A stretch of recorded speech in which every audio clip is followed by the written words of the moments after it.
Hey guys, Professor Bill, Comic Book University, and I am back. We are back with another comic book courtroom. This one is going to be a very interesting case because we don't have a prosecutor and a defense. No. We've got both of each, which is really weird. So this is going to be putting the Civil War II on trial itself. So the invincible prosecutor Hall, Sterling, is going to be defending Tony Stark, Iron Man. And one of the most hated characters in all of comic book history, Comic Boom, is going to be defending Carol Danvers. Now, what's totally cool about this is both of these guys are freaking lawyers in real life, which terrifies me. Mr. Hall, Counselor Hall, would you like to go first, introduce yourself? Yes, thank you, Your Honor. You mean to start, or you just mean to just? Oh no, just hey, how you doing? Hi everyone, my name's Quincy. My name's Quincy. Well, you copy Sterling, really. That's a long story, but I will be defending the invincible Iron Man against the tyranny that is Carol Danvers. All right, and Comic Boom. Well, I'm Comic Boom, and I will be defending the integrity of Carol Danvers, the only individual in this entire fiasco known as Civil War II that exercised rational thought, managed to ultimately save the day through her fast, quick wit, her thinking, and ultimately through the exercise of the authority granted to her pursuant to the Constitution of that great country known as the United States. She saved the day, and it doesn't matter what powerful billionaire narcissists do. Carol Danvers, man, she's it. She's my client, and I'm going to defend her. And this is going to be an interesting debate. Oh, this is like literally, he took the time that he could have promoted himself. So Comic Boom, of course, is of the comic book channel Comic Boom. He is a genuine friend of the channel. If you are subscribed to me and not subscribed to him, I wonder, are you a friend of my channel? So there's that. So, yeah, Boom. You're a Hydra judge. I don't know what that means. You're a Hydra judge. Well, it's comic book specific. So first off, guys, this conversation starts off in the Discord, but it's in a private room that only these two gentlemen and myself can see. Right. And I want to point out to all of the audience right now, just a little, I'm going to go over some of the things that you guys have been saying to each other recently, okay? And I want you to pay really close attention to what I'm reading here.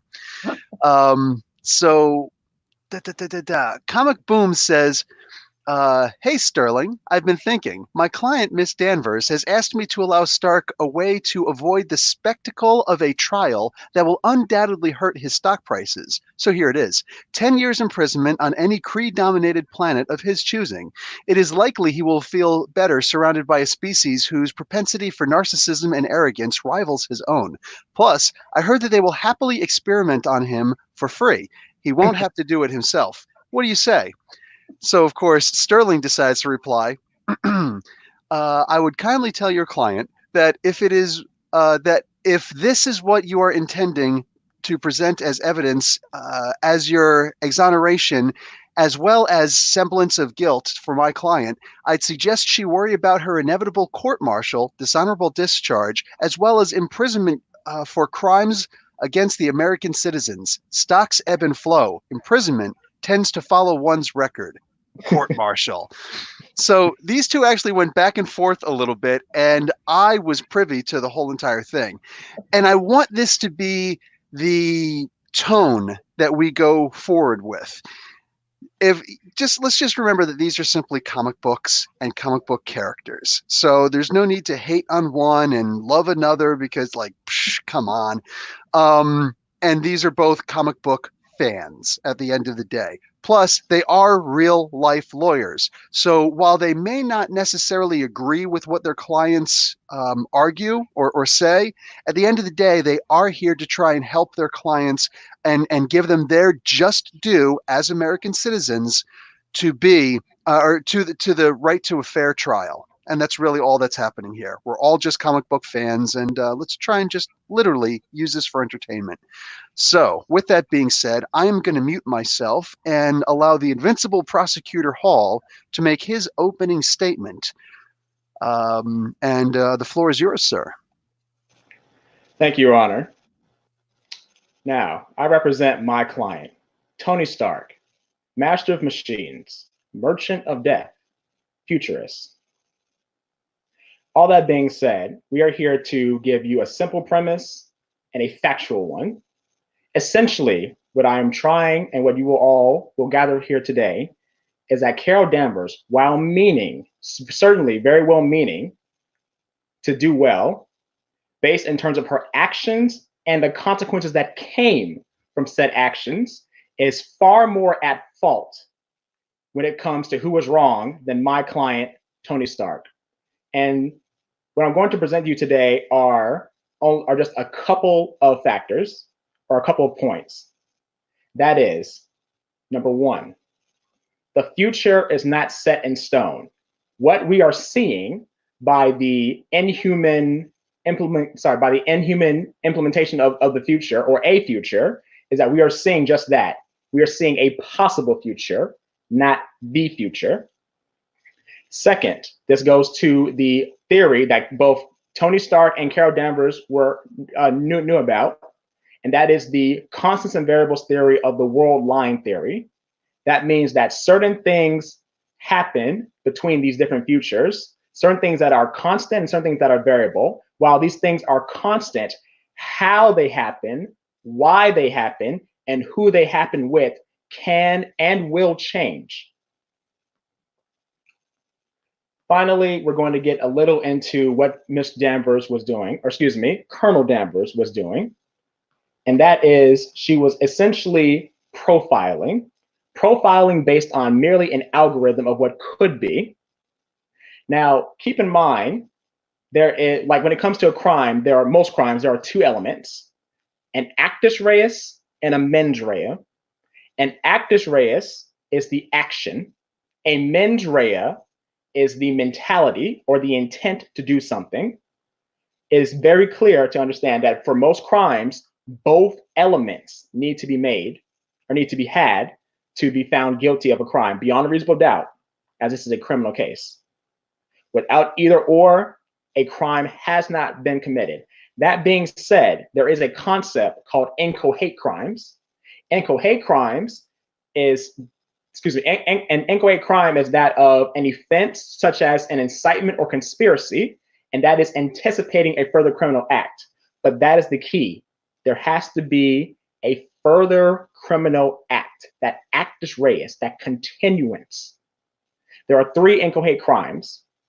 There is an attempt, which means that you had the intent to do something, and then while you had that intent to do something, you did another act, something further to try and continue that act. You then complete it, but not because of your own volition to abandon it, because you were stopped. The second one is that of a conspiracy. Most times, a conspiracy requires two people. There is an exchange, or there is an intent to do something, and there is a mutual understanding of said conspiracy. But once again, there is an act to do something, a step to continue that towards its completion. Finally, there is a solicitation. And with a solicitation, that is basically, I'm going to go to another person, offer them something. It doesn't necessarily have to be money. It has to be something called consideration, something that you want that I have that I can offer you to complete this crime. Those are what we call inchoate crimes. This is essentially what Carol Danvers was trying to advocate for when she was making her unlawful arrest.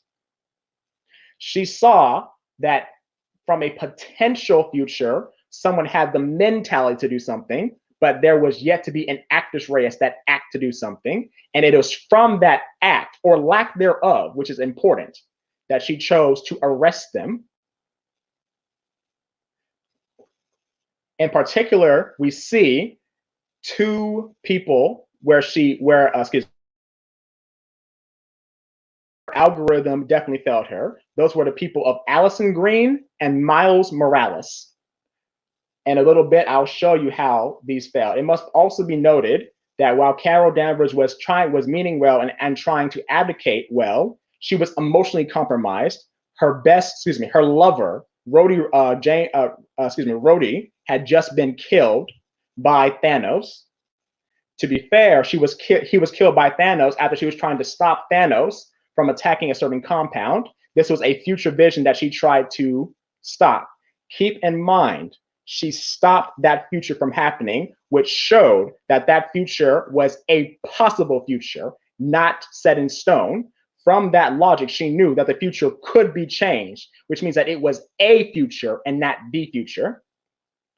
Finally, we also see another character of Allison Green, who was predicted based on Ulysses' algorithm. He's an inhuman that predicts the future, once again, a future of what could happen. She was predicted to be a certain kind of agent.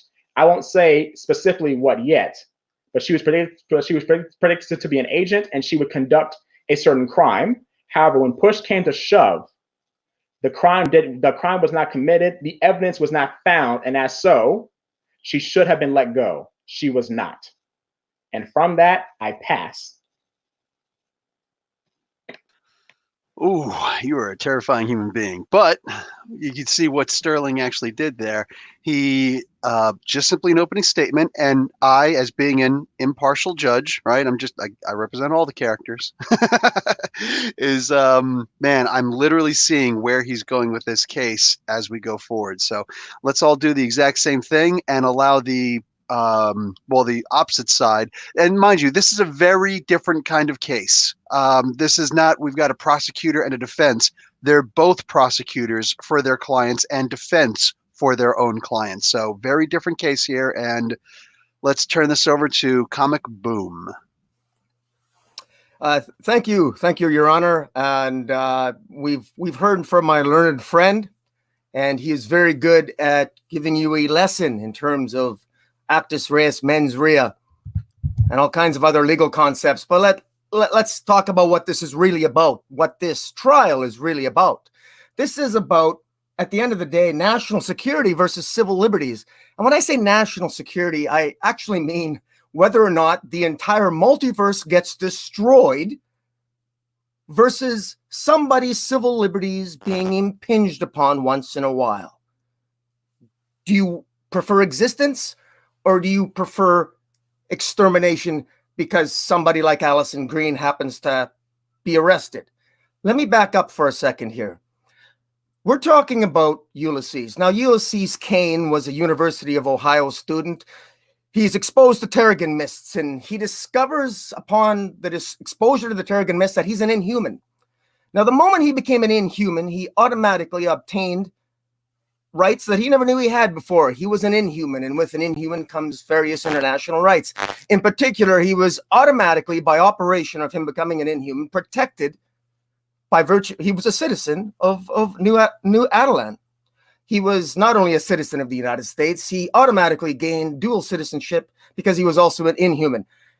And upon being confronted by Queen Mira, he revealed to Queen Mira a vision that he had of a galactic being was going to come down and destroy this planet. Queen Mira rightly contacted Captain Colonel Carol Danvers, leader of the Ultimates. The Ultimates, by the way, for those who may have missed it because you're watching the wrong news network, the Ultimates gets its authority from the United States government, and their authority is really simple. Carol Danvers has a job of protecting the Earth from threats from other parts of the galaxy, to determine the threats before they happen. That's actually what her actual mandate was. A mandate that, I might add, was congressionally approved. And I'm going to, just by the way, to skip ahead to the ending of all this, her actions were approved by the President of the United States. But I digress. Carol Danvers, upon being told what the prediction of Ulysses was, immediately put together the Avengers, and they stopped the threat. And one of the people that helped her stop that threat was Tony Stark. Tony Stark, a man who you might remember back in Civil War, believed so strongly in the upholding of American values and the American rule of law that he even went against Captain America himself. And even Captain America himself surrendered at the end of Civil War. Why did Captain America surrender at the end of Civil War? Because Captain America was wrong. It can happen. It did happen.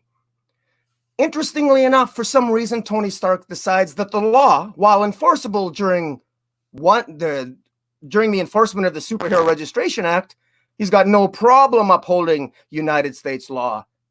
But now, when it involves lawful authority, arresting people on the premise of predictive forecasting by an inhuman, suddenly he decides he's going to defy the law represented by Carol Danvers. You can hate my client.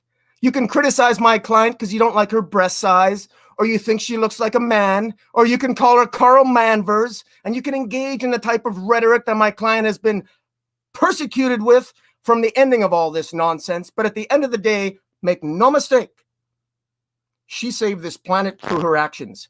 And let's be absolutely clear here. When she heard about Ulysses, she saw it as an asset. What did she do? Did Carol Danvers abuse her power? No. As a matter of fact, Carol Danvers not only did not abuse her power, she utilized Ulysses as exactly what he was, a piece of intelligence information. And in every single circumstance, without exception, when Carol Danvers was given information from Ulysses, did she take it at face value? No, she didn't. When Ulysses told her that David Banner was going to Hulk out and kill Avengers, did she run and arrest or kill David Banner? No, she investigated. She had Hank McCoy, one of the most intelligent men on the planet, investigate and found out that David Banner was experimenting on himself. For those of you who maybe haven't read a book or have been asleep for the last 20 years, David Banner is a guy that gets really upset, turns into a hulking maniac, and generally tends to destroy things.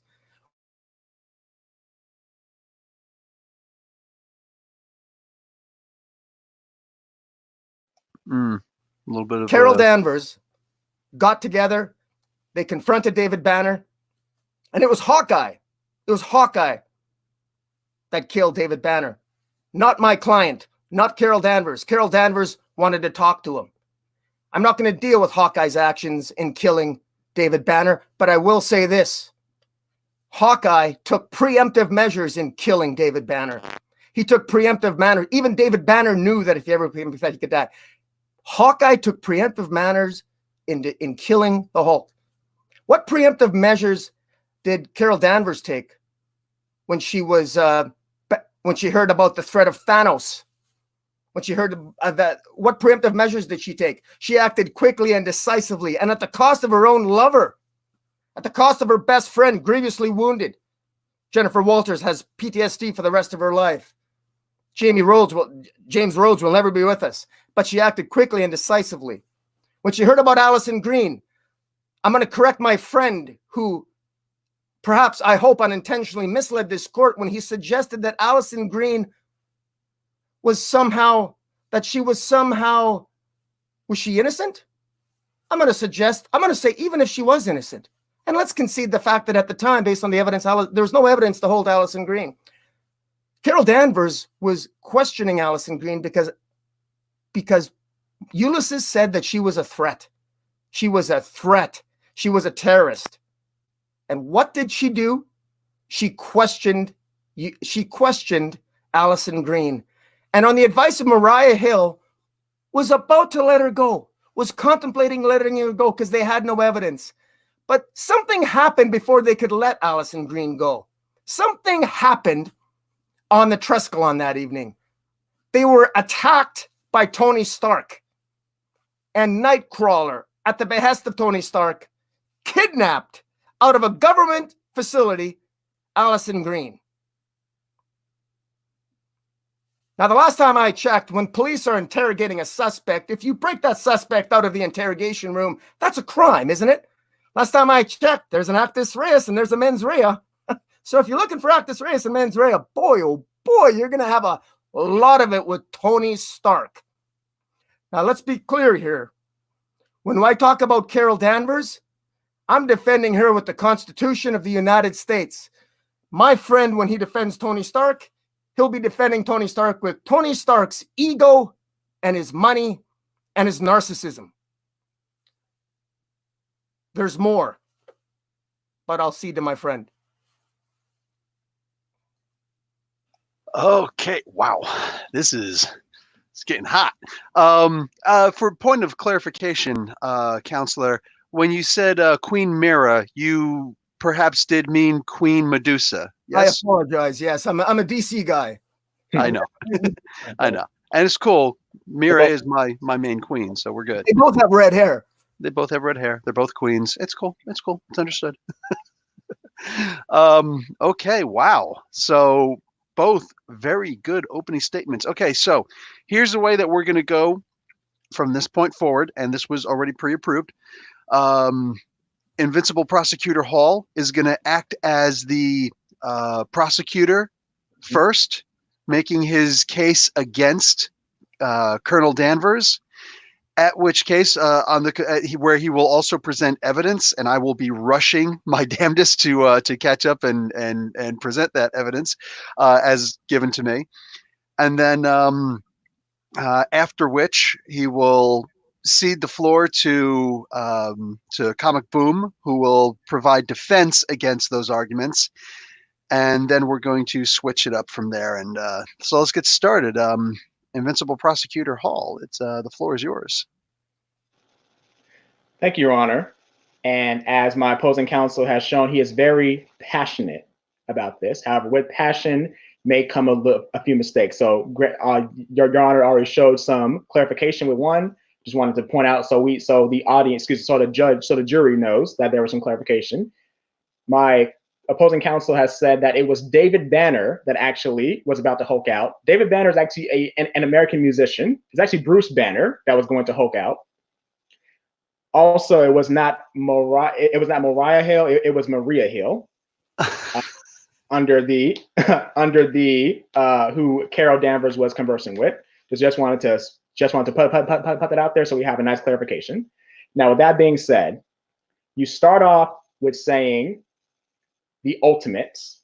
The Ultimates were founded or were funded and were authorized by the President of the United States.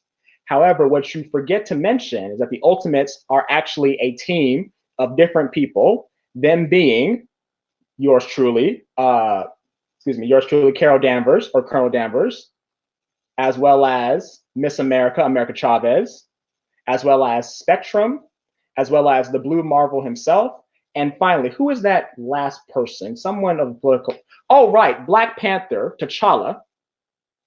And as that means that while it may be that while they may have the blessing of the United States government, if and when the King of Wakanda, T'Challa himself, says we will no longer be the Ultimates, guess what that becomes? A political disaster. I would like to go to T149.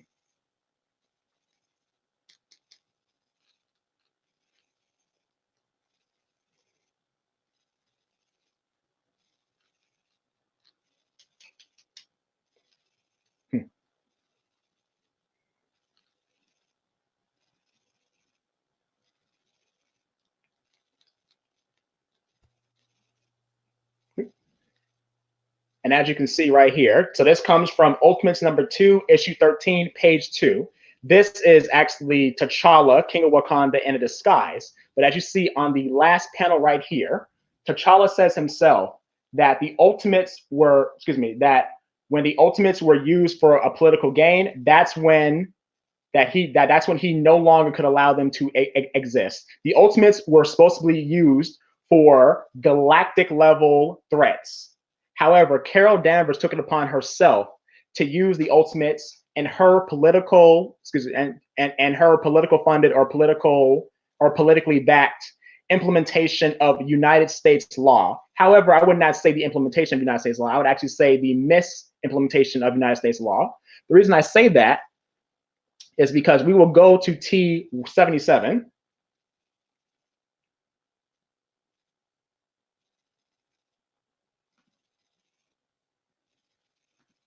As you can see, this is when Carol Danvers is clearly and evidently breaching not only the Fifth Amendment, but as well as the Sixth Amendment. as we may know, the Fifth Amendment is the right is the right against self-incrimination, and also the Sixth Amendment is the right to have counsel present at critical periods. An investigation counts as a critical period, as you see right here. Carol Danvers has captured an Allison Green. And Allison Green was predicted by Ulysses, the inhuman tool who has dual citizenship of both New Adeland and America.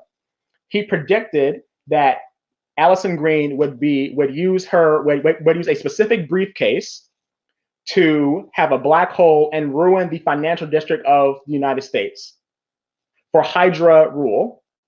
As you can see right here, as you can see right here, she was taken into custody. This was after the fact that when they opened the briefcase, there was nothing in it, not one single thing.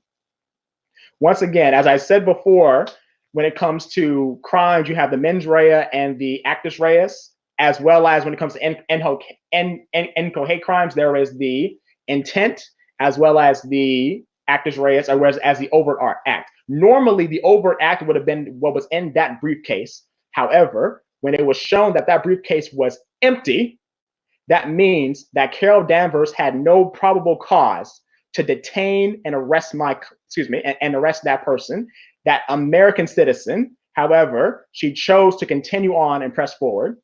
I'd like to go to the next slide with T78. As you can see right here, Carol Danvers is trying to force a confession out of Allison Green when she has little to no proof of the act that she was going to be accused of. Once more, next slide. As you can see right here, Carol Danvers is talking to Maria Hill, and Maria Hill says there is no proof. Carol Danvers then says nonchalantly and immediately, we will find the proof that shows that she had no proof and she had no more reason to detain this person, Allison Green. None. That is a clear violation of the clear violation of the Fifth Amendment and the Sixth Amendment. And as I believe you would agree with me, an unjust law is no law at all. Moreover, an unjust application of an unjust law is no law at all. So there goes the Allison Green argument. Moreover, we go to T120. I do not disagree that Carol Danvers had good intentions. I do not disagree that Carol Danvers was using those intentions well in the beginning. Oh, is that 120? Pardon me. Not 120. That'll come in a second. I apologize. T129. I apologize. I did not disagree that Carol Danvers, as I said before, I did not disagree that Carol Danvers had a good implementation in the beginning. As you can see here, Carol Danvers with the Ultimates is using Ulysses as a tool to prevent a galactic level threat. I believe his name was something not. His name was, and I believe his name was Ennot, and he was a threat to the. And he was a threat to not just to the world, but to their galaxy or to their dimension as a whole. She was using Ulysses not only as a protective measure, but also a preventative one, and that was a good way to utilize him. Go on to the next slide. Ulysses predicted that this particular villain or this particular threat, not necessarily a villain right now, was going to be used, was going to destroy the universe as we know it. However, they knew that this was going to happen within a week, and as so, they took the preventative measures to stop that. As you can see, they use Ant-Man to they use a mechanism for Ant-Man to help stabilize this threat. Next slide. And slowly but surely, they spot the threat, and as Carol Danvers directs, next slide. They come into, next slide after that. They come into contact and they stabilize him. They actually save not only the universe, but they saved this man's life, and he was thankful for it. Because as you can see, and they were thankful for it. let's go on to the next slide. So here we see a good, one more. So here we see a good implementation of Ulysses' gift. Now we go on back to Allison Green. This is the ultimates being used for a very arguably minute, excuse me, in the grand scheme of things, a very minute threat. And she has the ultimates, these galactic level preventative measures upon a simple Allison Green. And here, as we see right here, next slide. Right here, she even knows, she's like, Carol Danvers says, we know that you have a briefcase that's going to destroy that financial district. And we see Horn said briefcase. Ulysses told us it was going to be the said briefcase. So you've done it. So Carol believes that you've done enough. Next slide. Here you see even members of her own team of the Ultimates, Spectrum and Blue Marvel, going the back and forth of how if this is right, if Carol's using this gift correctly, particularly when it comes to an arguably excessive use of power, which we see in the next slide. As you can see, we have agents of either SHIELD or Carol's Carol's military, or part of Carol's military brigade. They are manhandling her, Allison Green, which normally you can say, okay, she has a black hole. Maybe this isn't excessive force, but we continue on. Next slide. And we see more and more that excessive force is being used against Allison Green, an American citizen, and over what? So much so that Blue Marvel himself had to intervene, and even Black Panther and Miss America are going on the back and forth of if this is being used correctly. Once more, next slide.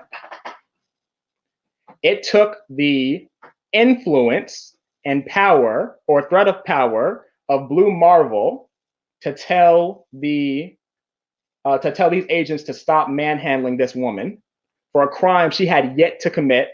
And afterwards, as we see, and 2 slides over,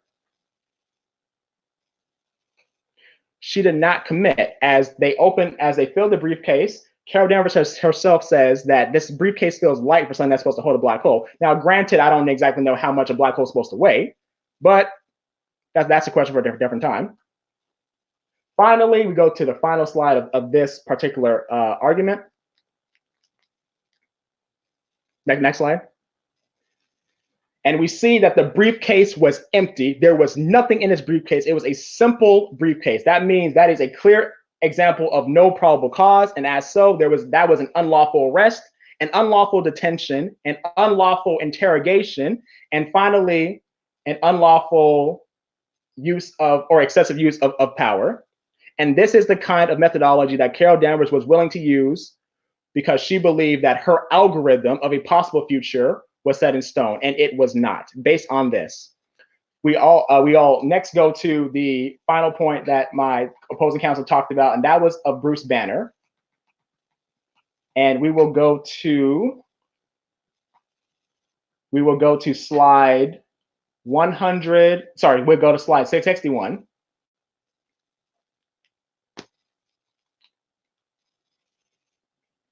Now, when it comes to the future, back when I talked about the world lines theory, there are parallels. Ulysses believed that the Hulk was going to attack. However, he did not know the cause of why the Hulk was going to attack. Nonetheless, Carol Danvers and Carol Danvers and Tony Stark together jointly decided to confront, or really talk to Bruce Banner about something that he might be doing, not taking into consideration. Maybe it was a confrontation of going to Bruce Banner and saying that he would attack that would cause the attack. Furthermore, they escalated it. Next slide. By bringing not just themselves, but an entire assembly of Avengers and X-Men over something of what the Hulk might do as opposed to what he would do. my client, excuse me, my opposing counsel tries to say that, oh, well, afterwards the inevitable happened. Excuse me, afterwards it wasn't the fault of Carol Danvers, that when they were confronted and when they confronted him, and Bruce Banner was essentially maybe going home or just getting aggravated, that Hawkeye shot the arrows out. But however, there is this concept called respondeat superior.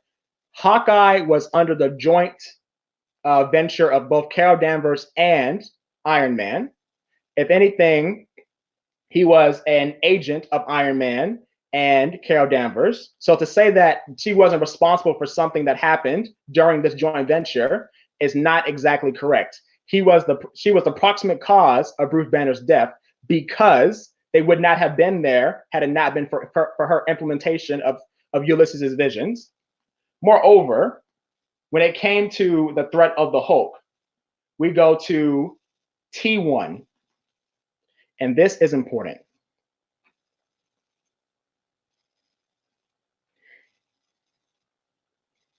And T1, this is a Hydra Captain America. From this thought, Captain America knew how Ulysses operated to a certain extent. And it was from here that he tested a hypothesis. That hypothesis being that Ulysses reacts to world level threats, at least. So he figured, what would happen if we just push the priority or the hierarchy of the threat? Maybe say Hulk size. Captain America, along with one of his researchers, sent Bruce Banner gamma radiation research. Next slide. From that gamma radiation research, Bruce Banner began once again to look at gamma radiation and test. This shows that the future not only can be changed, it can also be altered or manipulated to make certain events more priority than others for Ulysses. As we said before, Ulysses is a tool, and tools can be misapplied. Look no more than Captain America, who misapplied this tool. I pass.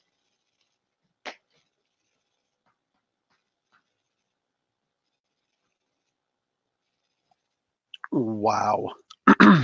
Okay.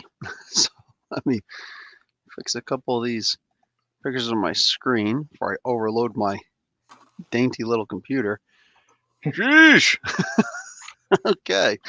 Also, for the sake of conversation, Dr. Robert Bruce Banner has been called David Banner at times. So I fully give a pass to Counselor Boom in that particular case. But I believe you have your work set out before you, Counselor Boom. So I'm going to allow you to defend your client now. Well, I'm just gonna essentially tell the entire narrative, which I think the facts clearly establish some things. But before I explain the entire narrative, I just want to summarize. I want to summarize what Tony Stark did. Let's just summarize it. Let's just add it up, shall we? Because it's actually great. It actually reminds me the last time I read the Criminal Code. My God, this is Tony Stark. Last time I checked, he was supposed to be a superhero. But let's just go through this, shall we? He attacks New Attilan. He attacks a head of state. He attacks Queen Medusa. He kidnaps Ulysses, who's in a government who was in a New Attilan. So he actually enters into a foreign country, foreign territory, protected under the sovereignty laws of the United Nations. Kidnaps Ulysses.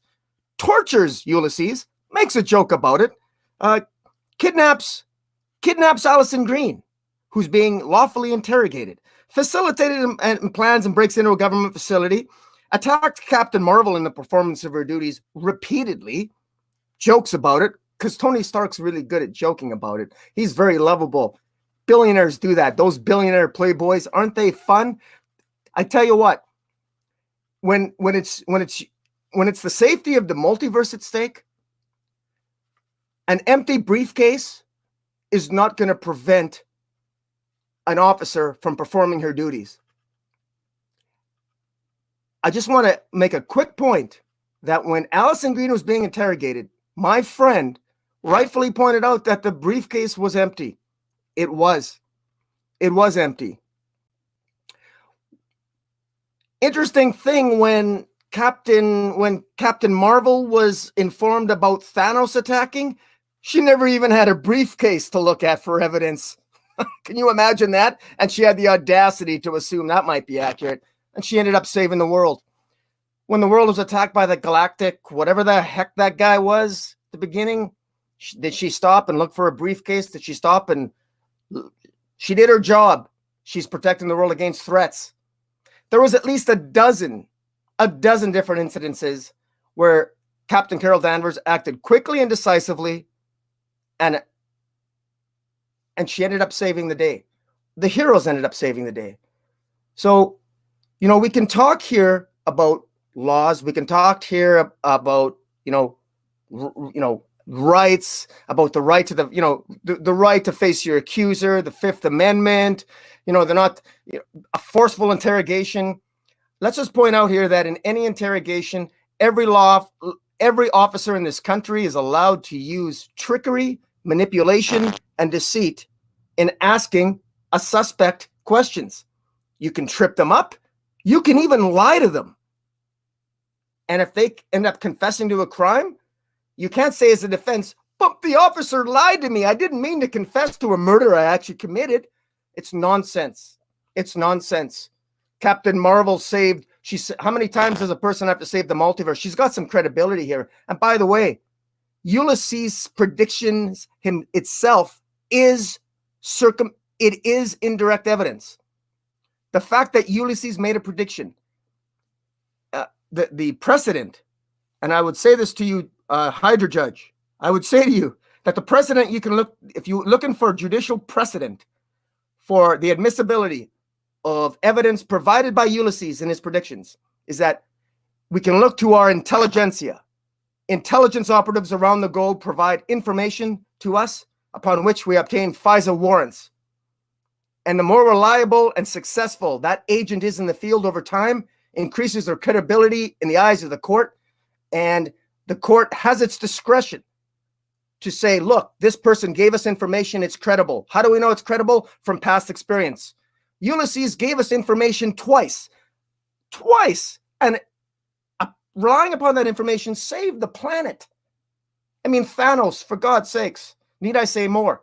If the guy that made the prediction that Thanos was going to destroy this planet, if that guy comes up to me and says, Allison Green is a domestic terrorist, I'm going to arrest her and I'm going to interrogate her, and any member of Congress is going to approve that. And by the way, all the members of Congress, I would submit, did. If that isn't what the authority of the ultimates is all about, I don't know what is. And we're going to hamper that to cater to libertarians? Thankfully, we had somebody else making the decisions, and that person was my client, Carol Danvers. Now, continuing on, I'm going to set the narrative here because this is very, very important. Upon finding out about the tragic death of his best friend, Tony Stark gets really upset. I mean, his friend sacrificed his life saving the world from the despotism of Thanos, but Rhodey died. Tony Stark gets really upset. And what does he do when he gets really upset?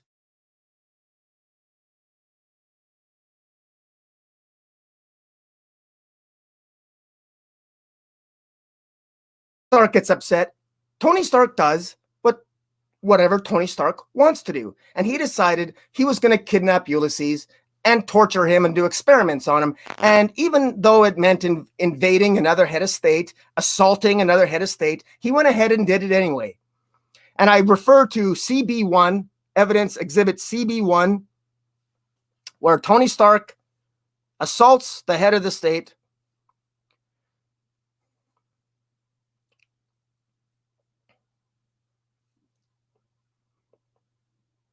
And I might add that I might add that I don't even believe I need to enter this as Exhibit A, as Exhibit CB1, although I will, because it was all over the New York Times and it was reported all around the world. Because guess what? We still live in a world where it's not common for a billionaire narcissist to attack another country. But it happened in Civil War II. But here you have it, CB1, Tony Stark attacking New Attilan, taking it upon himself, attacking Queen Medusa, and of course, kidnapping Ulysses. I would now refer to CB2, Exhibit CB2. And I just want to caution the jurors, if there are any, that this might, at some points gets ugly, because this is Tony Stark engaging in torture. Again, this is all about Tony, but sometimes people pay the price. And, you know, it is what it is, but I just caution you. Exhibit CB2, Tony commits unlawful confinement, kidnaps a citizen of another country, engages in torture, and then, of course, jokes about it as if it's not a big deal because his friend got killed. His friend, I might add, who willfully, working in the military, defended this country against the tyranny of Thanos. I'm now going to refer to now in the course of rescuing. I can happily report that Captain Marvel rescued Ulysses, and in the course of rescuing Ulysses from Tony Stark, Ulysses had a vision of Bruce Banner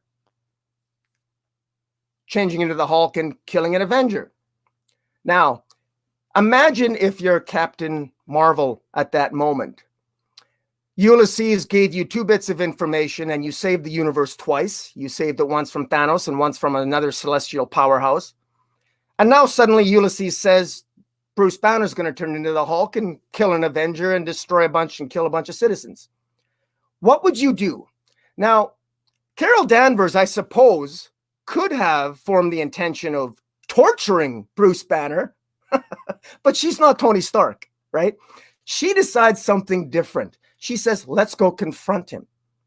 And she investigates before she does that. She has Hank does an investigation and they discover, hey, guess what? David Banner's been experimenting on himself. So understand, based on the knowledge they had at the time, Captain Marvel's actions were purely rational and understandable, and she went to question Bruce Banner. My client is not responsible for the actions of Hawkeye. Bruce Banner may have given Hawkeye a bullet to kill him in the event that he turns into the Hulk, but that's not the fault of Carol Danvers. And as far as Hawkeye being an agent of the state, he may very well be an agent of the state. He's not an agent of Carol Danvers. And even if he was, my friend has already conceded that it was joint between Carol Danvers and Tony Stark. So again, I don't think that Hawkeye can be used against either party. His actions were unilateral and based on his personal relationship with Bruce Banner. I'm now going to refer to CB3, evidence CB3, exhibit CB3. And this is a scene that takes place during the trial of Hawkeye. The comments by Tony Stark while on the witness stand. When Tony Stark commented upon the death of his friend Bruce Banner, he felt that Bruce Banner had been a man. He saw a man being betrayed by his peers. It was an emotional moment. It was an emotional moment that was ultimately rejected by the jury. And why? Because they know Bruce Banner. He's a raging green maniac who at times turns into a world-devouring, destructive force that more than once has wreaked havoc. I would submit that when Tony Stark was on the stand, when he said that Bruce Banner was a man being betrayed by his peers, I think that Tony Stark was talking about himself. I think Tony Stark, I submit that he resents being on trial here. I submit that Tony Stark is very upset at any suggestion that anybody would question his wisdom. After all, he's got a higher IQ than me or my friend or even you, Hydra Judge. He's Tony Stark. In fact, Tony Stark isn't even in the courtroom. His hologram might be, but I'm not even sure he decided to even be here today for this gathering. After all, he's Tony Stark. But I digress. I now refer to Exhibit CB 4 to 5, CB Exhibits 4 and 5.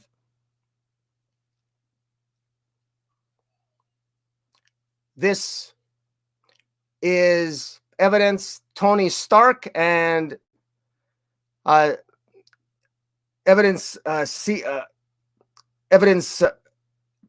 CB 4 and 5.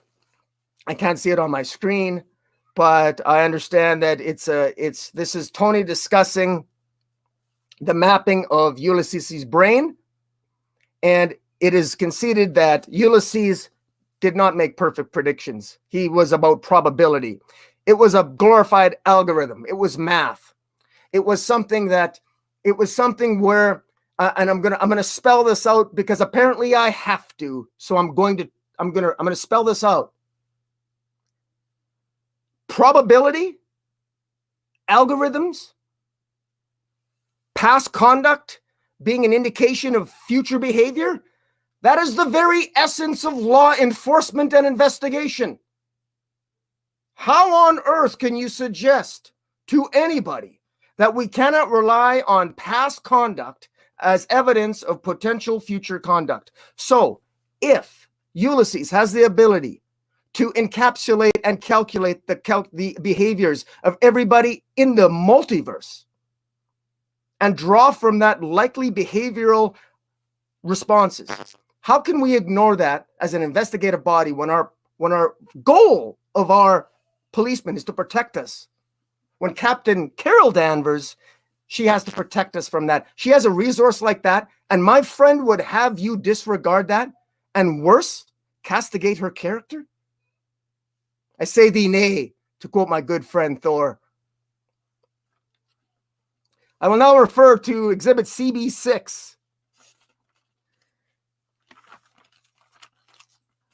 I want to make it clear, in Exhibit CB6 shows Stark orchestrating the unlawful removal of a suspected terrorist. This is Tony telling Nightcrawler to break Allison Green out of a detention facility on the Shield's Trescalon, commanded by the Ultimates, in particular, Carol Danvers. Now, my friend has gone to great lengths, and I concede that on the evidence at the time, Allison Green was innocent. There was no evidence there. There was no evidence there was nothing in the briefcase. But most people, and again, I'm going to say this, and this might shock people, but most people who are in fact interrogated are in fact innocent. It's called investigation. And I say again that the justification for questioning Allison Green was evidence provided by Ulysses based upon his predictions. And he had proven his credibility as a witness to the United States government and to the entire world by saving this world through his predictions twice. So he has more credibility than your average citizen.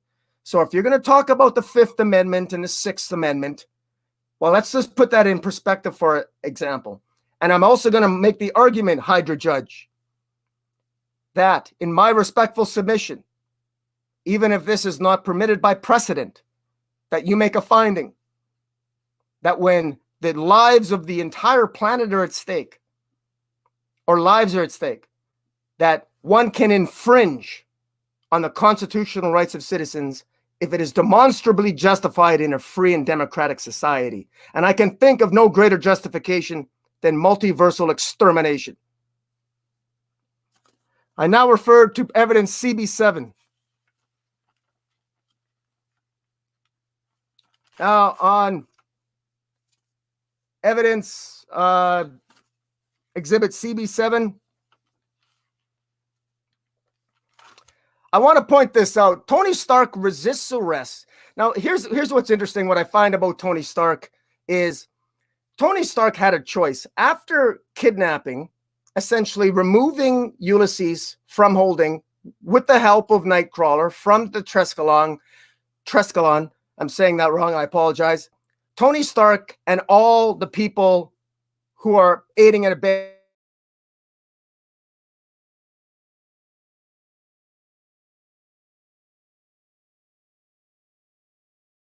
care, and they could have left, but they decided to stay on the roof of the Treskelong and wait for fight. They weren't there just to get Ulysses. They could have left at any time once they got him. They stayed for a fight. Tony Stark was picking a fight. And even the words of Tony Stark, he even said, I warned you. Yeah, I gave you a chance, he said. Well, thank you, Tony Stark. You gave lawful authority a chance. But I guess if you disagree with Tony Stark, well, I guess you got to face Tony Stark. And that's what happened. And it was the altercation that ensued from that led to the revelation. It led to the revelation that Miles Morales would kill Captain America. The fight that happened above the Treskelon, it led to Ulysses having a vision, and they saw that Miles Morales was going to kill Captain America. And Captain Carol Danvers, Colonel,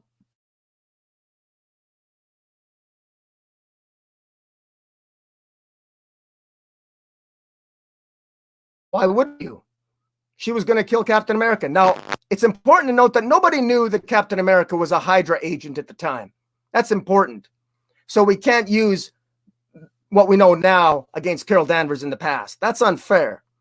At the time, we had Miles Morales. We saw a vision. Everyone saw the same vision of him killing Captain America. And Carol Danvers wanted to arrest Miles to ask him. And why wouldn't she arrest him? She would have done the same thing she did with Allison Green. She would have asked him questions and unlikely released him.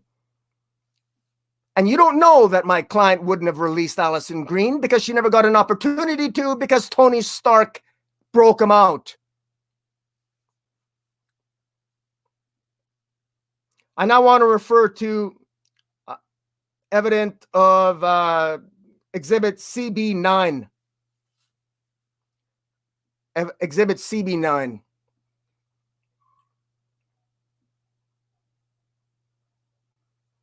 I want to talk a little bit about my client.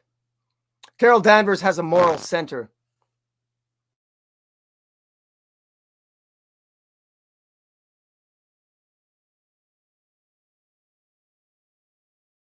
A crying Miles Morales. She could see the last look of Bruce Banner as the life essence left his body. She saw it. She witnessed the destruction that Thanos could throw. She saw it all. And she still did her duty, protecting the citizens of the United States and this entire world. The one thing that Carol Danvers had, in addition to a moral center that Tony Stark, I would submit, did not, was legal authority.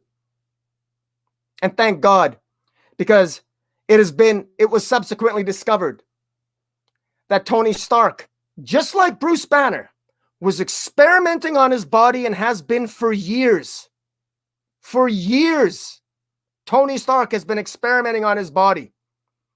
Bruce Banner, brilliant scientist, turns into the Hulk. Tony Stark, brilliant scientist, experiments on himself. The only reason Tony Stark isn't dead after his unlawful and egregious attack upon Captain Marvel is because of the experiments he inflicted upon his body. But I say to you, we had Ulysses to protect us from Bruce Banner. But Ulysses isn't among us anymore. Now that Ulysses is gone, who is going to protect us against Tony Stark? I cede to my friend.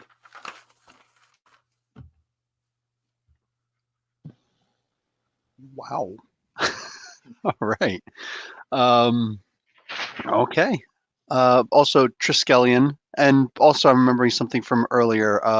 The approximate weight of a black hole would be infinite mass, give or take infinity. Thank you. No worries.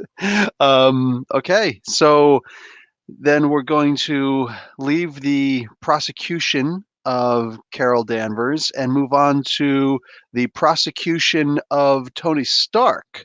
So if you want to take another quick swig there, Comic Boom, we're gonna bring it back to you so you could submit your testimony against I can't unmute you, Comic Boom. Oh, and also Boom is experiencing a little bit of lag. So yeah, there's that.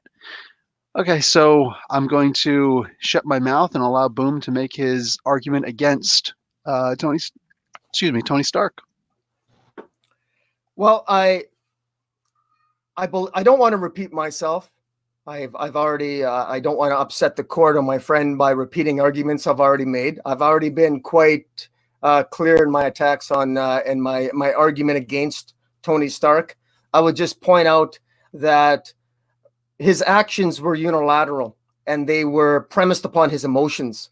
When he took it upon himself to kidnap Ulysses from his lawful place where he was for New Attilan. He was an Inhuman, and he attacked the Inhumans. He attacked the head of state. He attacked the head of state, people.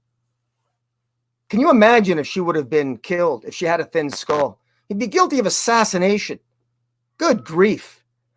I mean, we have to put this in perspective. And bear in mind, I want to point out one thing about Tony Stark as well. Tony Stark is a billionaire. He contributes to many congressmen's political campaigns. And did he at any time decide to exercise his influence by talking to members of the Ways and Means Committee or talking to any members of who had the authority to shut down Carol Danvers? He didn't choose to do that, did he? No, that's Tony Stark. No, if Tony Stark doesn't talk to members of Congress. Tony Stark does whatever Tony Stark decides. Remember, people, the only reason Tony Stark was on the right side in the original Civil War was because he happened to agree with the law. It happened to agree with Tony Stark's sensibilities. But this time, Tony Stark didn't agree with the law. And so if the law doesn't agree with Tony Stark, well, Tony Stark does whatever Tony Stark wants. And that's exactly what he did. Kidnapping, not a big deal. Assaulting a head of state, not a big deal. Recruiting young children who would later become the champions to his cause of domestic terrorism, forever tainting their reputations. For what? For what? Interfering with Captain Marvel in the performance of her duties that resulted in her protecting this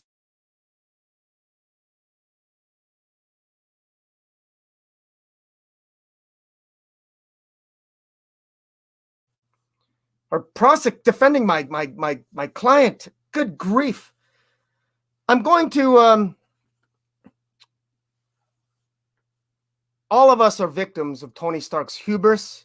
We're victims of his ego, and we're victims of his narcissism. Tony Stark, unlike most of us, most people who have those many flaws of character, they don't have any redeeming qualities. Tony Stark, he does. He's a genius. He's created technology that has indeed saved this planet more than once. I concede that. But let us not forget that no matter how great you are, we can never forget the flaws. It's the fly in the ointment. It's the devil in the details. That can be the end of us all. Ulysses knew that.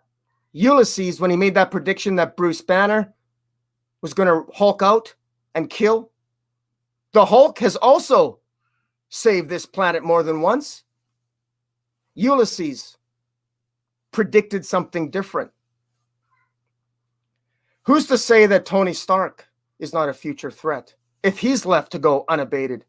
Because understand this, while there's no prediction that Tony Stark has done anything wrong, I will say this, that Tony Stark's actions, if left unabated, his disregard of the law, his disregard of just common decency, of just the hierarchy of command, his disregard of the United States authority in this matter is, in my view, appalling. And my client, Carol Danvers, she was approached by Captain America in the original Civil War. She was approached by him. She had just finished being Warbird, a member of the Avengers. She had just before she started being Miss Marvel, she was approached by Captain Marvel during the original Civil War, and he wanted to recruit her to her side, but my client said no. She said no to Captain America because she gave allegiance to the flag, to the rule of law. And guess what? At the end of the day, Captain America surrendered. So who was right then? Carol Danvers was right then, and she's right now. And Tony Stark was wrong. Those are my submissions. Boom, you and I are going to have to talk about who and what Captain America is one of these days, but that is neither here nor present. And I will now turn it over to we're going to see just how invincible Prosecutor Hall can be for his client. You get to now defend your client, Tony Stark, against the allegations made against him, sir. Thank you, Your Honor, and thank you, opposing counsel. Once again, I know that you are showing a lot of passion towards your client. However, passion, as we may know, can be misplaced. I'd first like to object to the ad hominem for attacking the character of my client. His character is not in question right now.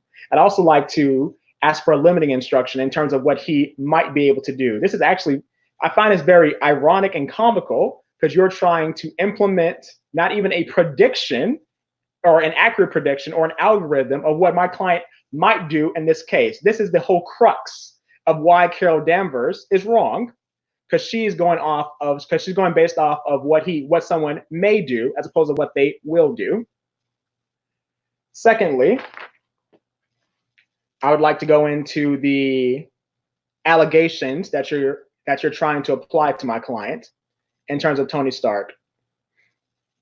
The first being, I find it I find it comical that you are going to ask that we not use information that we know in the future. So it's perfectly fine when your client is doing it, but when we want to use the exact same tool or methodology, now there is a problem. And yet you like to say that Tony Stark is a narcissist, or he likes to say that the rules don't apply to him. Once again, I find that very coincidentally ironic.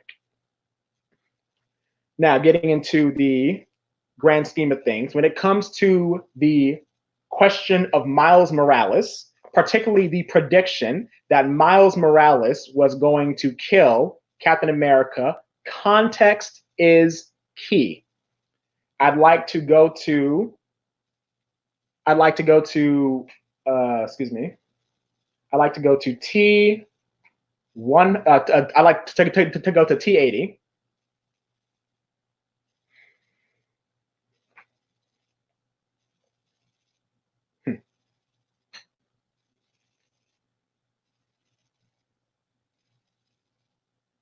As you can see here, this is a prediction of one Miles Morales killing Captain America. However, it's not just any Captain America. It is Captain America of Hydra. If Miles Morales had actually done this prediction and killed Captain America, he would not have been a villain. He would have been a hero that stopped the events of Secret Empire. And yet Carol Danvers was willing to arrest a potential American hero via the quote unquote law that she was applying. That is appalling, to say the least. Once again, opposing counsel is trying to say that we should not use things that we know in the future to apply to present events. Except that's exactly what Carol Danvers was using, with less hindsight, with less foresight and more hindsight, to say the least. While he likes to say that because Carol Danvers Ulysses got two predictions wrong before, we should not interpret like this slip up. That is absolutely not correct. You take every case on its merits. If there is one time that this prediction was inaccurate, it needs to be accounted for and calibrated. I'm not saying disregard the past predictions, but you cannot ignore the future ones or the present ones. That is a mishandling of justice, and once again, an unjust application of the law is no application at all. I'd like to go to T93.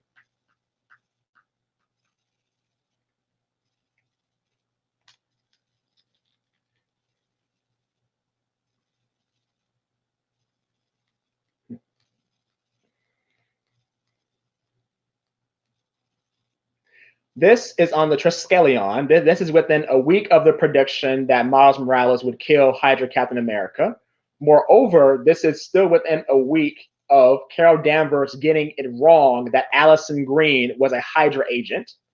I'll show you later on that Hydra themselves said, Allison Green is not a Hydra agent, and we would know. This specifically came from the words of the Red Skull himself, the leader of Hydra. More specifically, he said, we do not have independent organizations of Hydra. So if Hydra didn't even know that Allison Green was a part of it, more than likely it's because she was not an agent of Hydra. But right here, we see that Carol Danvers is still adamant about arresting Miles Morales for a crime he has not committed, and also for a tendency he has never shown before. Miles Morales has never killed a person before, and yet Carol Danvers wants to arrest him for the crime of killing not just a civilian, not just a villain, but Captain America himself. Captain America himself at this point even said, Carol, let him go. He has done nothing wrong. But she's still adamant about trying to arrest him. My opposing counsel likes to say that Tony Stark is narcissist. If that's not narcissism by Carol Danvers to continue to do something that she knows has not only a possibility, but a possibility to be wrong, I don't know what is. And so, we'll go to T94.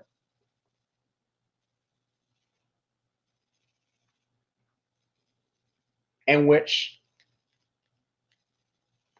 while she's still adamant about arresting Miles Morales, she makes it clear to Maria Hill, that she will not force herself onto Miles Morales. She will let him come to her. She will let him choose to be arrested. She will let him choose to be detained.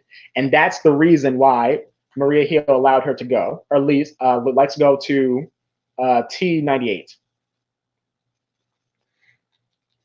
When it comes to Miles Morales and Captain America, they wanted to test the future and the way they knew how.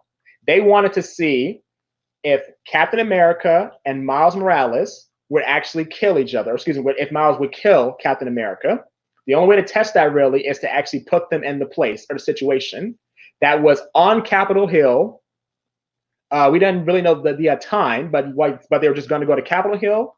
And they were going to have, and also in the prediction, like there was going to be a destroyed Capitol Hill. Carol Danvers sees this, and once again, with the blessing of Maria Hill, who said, "I'll let you go if Miles Morales, if you can promise me that Miles will try to that Miles will allow himself to come to you, I'll let you go." And she did. Let's go to T101, and let's see the exact opposite of what she promised. Right here, Carol Danvers extends her hand to say, Miles, you should come with me. It's still his choice, his agency. However, the moment he did not immediately, and I mean immediately, take her hand, she tries to force her way onto him. And luckily, Iron Man put a barrier right there because he knew what she was going to do. She was going to go back on her word because she was hell-bent on being right or right. It was never his choice, or she never had the intention for it to be his choice. She was going to force her way. She was going to force the future onto Miles Morales because, once again, she is profiling him. It's not a question of if with Carol Danvers. It's a question of when. And this has been proven time and time again. Moreover, we'll go to T128. We get it from Miles Morales' perspective himself.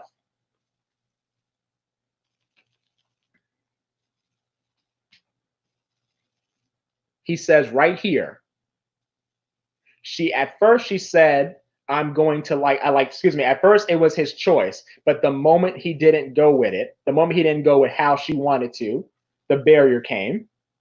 She was, like I said before, Carol Danvers never was going to let Miles choose. Carol Danvers was hell-bent on breaking the 5th and 6th Amendment, as he had just done. It was a repeat.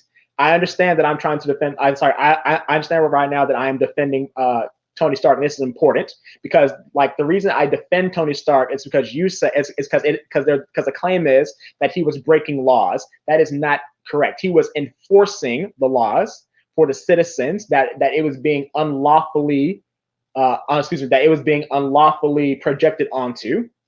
And once again, an unjust law is no law at all. And once more, an unjust application of the law is no application at all. Excuse me. My co-counsel also tried to beg the question by saying Iron Man or Tony Stark is morally reprehensible, or should be seen as morally reprehensible because he experimented on himself. I would have to object to relevance. What he does in his free time has absolutely nothing to do with the case at hand. Moreover, I want to point out one more thing to clearly show that Carol Danvers does not actually adhere to the facts or calibrate the facts when it comes to her mentality of what she believes is right and wrong. And that can lead to such things such as, once again, violation of the 4th, 5th, and 6th Amendment, as well as false imprisonment, as she did with Allison Green. And it comes in the reference to T75.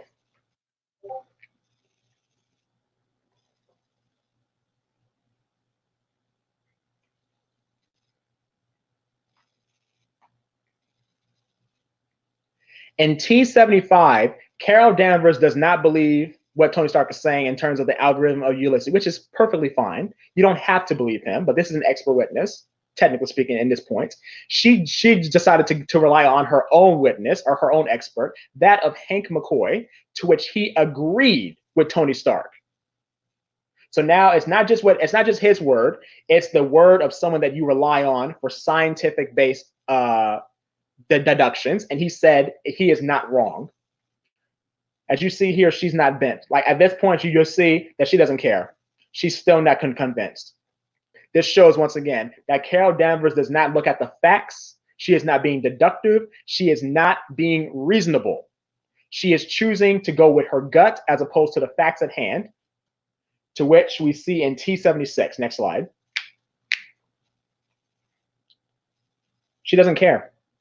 She doesn't care about what the facts say. She doesn't care about what her own people will say. She will go with her gut, and she will go with what she believes is right. Not what is right, but what she believes is right. And that is a dangerous thing for a person to have when they have that kind of executive power, and particularly when they abuse said executive power. We must take into account that she has violated the rights of not just one, but 2 American citizens on less than nothing, on a prediction that has been proven to be wrong, but once before, on evidence that is less than probable, on evidence that is possible at the very best. Once again, as I say, Carol Danvers means well, but just because you mean well does not mean that you are not wrong. Carol Danvers is more culpable in this situation than Tony Stark ever was. And with that, I pass.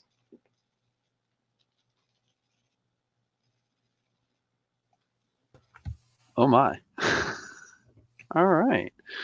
Do we want to have another quick volley, or are we good?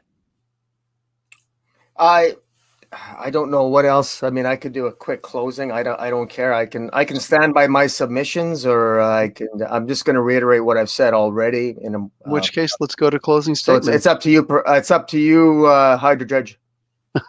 So we should stop pointing out the Hydra thing. So I guess we should. Huh? It's right there. It says right under your name. It says Hydra in brackets. I can't seem to block it.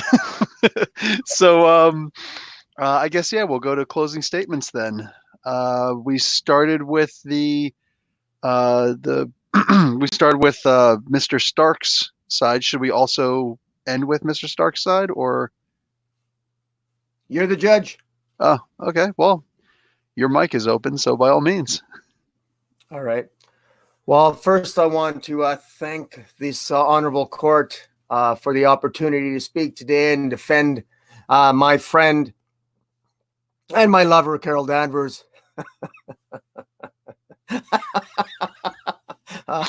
Wait a second. So doesn't that compromise the whole case?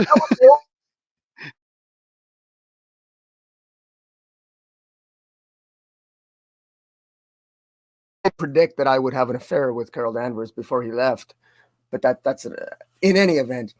No, look, we live in a world of multiversal threats that bombard our planet almost weekly. We live in a world where there's always a big event that's happening, and our citizens are always in danger. And it is important. It's more important than ever before that in times of national crisis, that civil liberties are upheld and are put in their proper perspective. We cannot allow civil liberties in a time where we are almost in a constant state of multiversal threat. We can't allow civil liberties and the occasional rantings and ravings of an executive who has an empty suitcase from preventing the lawful enforcement and the protection of humanity. What happened to Allison Green might really upset libertarians, but ask yourself truthfully, does it really upset you? Has there been a single American that has lost sleep at night because Allison Green had an empty briefcase? I would submit there's not a single person who cares. Now, I realize that's not a legal test, but I will say this, that Carol Danvers asked her questions. Carol Danvers investigated her. Carol Danvers found nothing. But do not fault Carol Danvers for asking the questions. Do not fault Carol Danvers for arresting her to investigate. Let me tell you this. Do you really want somebody in Carol Danvers' position who wouldn't arrest Allison Green? Who wouldn't arrest Miles Morales? Really? After what they had gone through? After the same source of information that protected the world from Thanos and another galactic threat and multiple others, we're going to choose to disregard a prediction because it upsets your sensibilities? You're not even going to do your due diligence? I say thee nay. Nonsense. The constitutional rights of every citizen in this country are not going to fall apart because we premise our actions on predictive forecasting. I would submit that we live in a society that already has it. We got Facebook predicting what you're going to buy next week. We got Twitter that can figure out who you're friends with. We got YouTube that will tell you whether or not your friends are conservative or liberal and judge you accordingly. We live in a world of algorithms, and Ulysses was nothing but the epitome of what we've already been bombarded with. And make no mistake, Ulysses might be gone, but another person like Ulysses is just around the corner. It might be in the form of a computer. It might be in the form of another inhuman or a mutant. Who knows? But I tell you this, that if there's one Ulysses out there, there's 5, there's 10, there's 100. And do you really want to not listen to them because it upsets some civil libertarians? Do you really want to compromise the safety of humanity? We're not talking just about Allison Green's rights. We're talking about the safety of the planet. Put that in perspective. In times of war, civil liberties can be put aside, mitigated. And it's unfortunate, but it's necessary. And I say to you that Captain Carol Danvers' actions in Civil War II, in the circumstances as they existed at the time, were necessary and heroic, and she performed admirably. And they were hindered by Tony Stark, and his actions hurt, made things worse, and ultimately led to his own death. And but for the grace of the fact that he likes to experiment on himself, he would have ended up killing himself. Those are my submissions. Okay.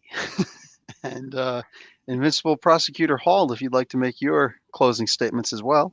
Thank you, Your Honor. Carol Danvers, final frontier voyager, decorated military veteran, nonetheless a protector, all true. Ultimately, wrong. Carol Danvers is playing a dangerous game of slippery slope. Carol Danvers, in the face of facts, did not calibrate when said facts or said predictions were proven to be wrong. In hubris, Carol Danvers was actually locked out of her own planet because she believed, or she was only able to look at a very singular vision of the future. And by trying to prevent said future, caused it to be exponentially worse. I'm speaking specifically about Secret Empire, where a Hydra Captain America locked out not only New York, locked out not only the United States, locked out not only the world, but also the planet, but also the outside planet itself. And guess where Carol Danvers was? Outside in outer space, the vacuum, with nothing but her thoughts, her failures, and her hubris. Because she couldn't ask the right questions and she couldn't see the context of the situation. Ironically, the very prediction that she was trying to use to save the world damn near doomed it. My opposing counsel has tried to pass the buck onto a Tony Stark because he was able to see a future as opposed to the futures. He has tried to dilute and mitigate the implementations and the clear dangers that just because one person's liberties have been scrutinized, that is nothing to be compared to in terms of the entire planet or the entire world. This cannot stand and it cannot be. In the immortal words of William Blackstone, it is better that 10 guilty people escape than to let one innocent suffer. That innocent was Allison Green.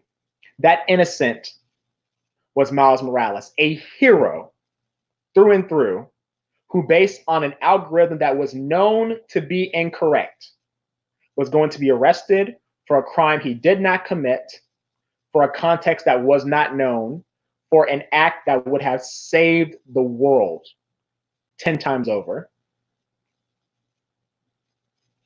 I'm not arguing or disagreeing that both characters, both that of Tony Stark and Carol Danvers, have their hands dirty. This is not a case of equity, which requires clean hands. This is a case of law. And in law, we look for the person's hands who are less dirty or less wrong. And in that case, based on the evidence that I have submitted to you, based on the infractions that have occurred, based on the consequences that of Carol Danvers' hands are bloody and dirtier than that of Tony Stark's. By that logic, Carol Danvers was more wrong, was more incorrect, was more culpable than that of Tony Stark. And with that, I rest my case. Oh, all right. So, of course, as before, I'm not here to be the final judge on the incident until the jury has spoken, and the jury is, of course, the audience.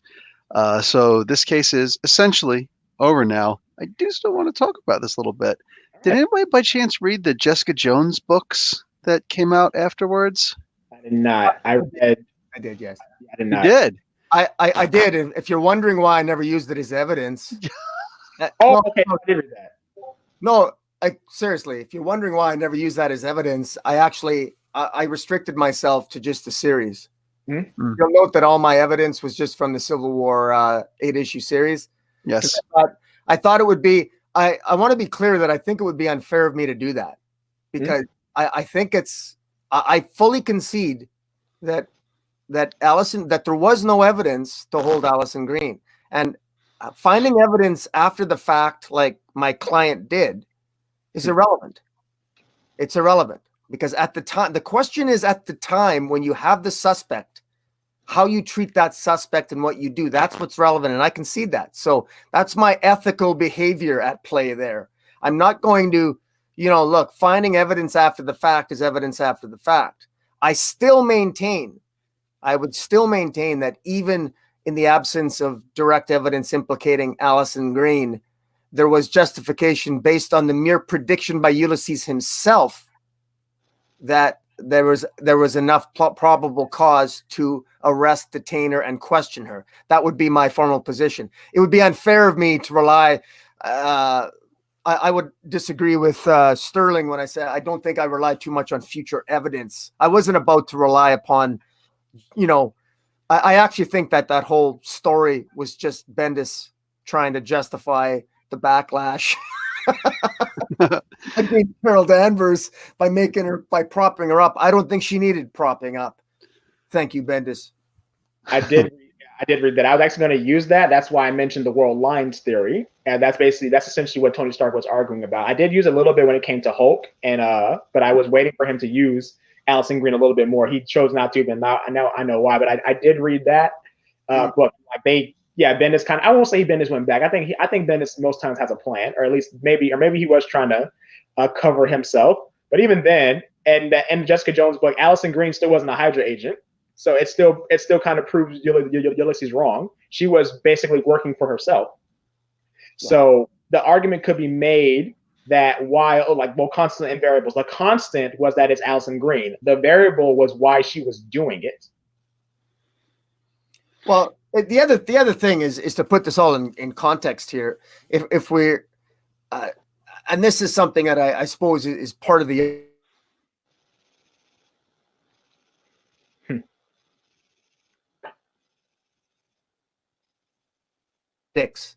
doesn't predict motive. Mm-hmm.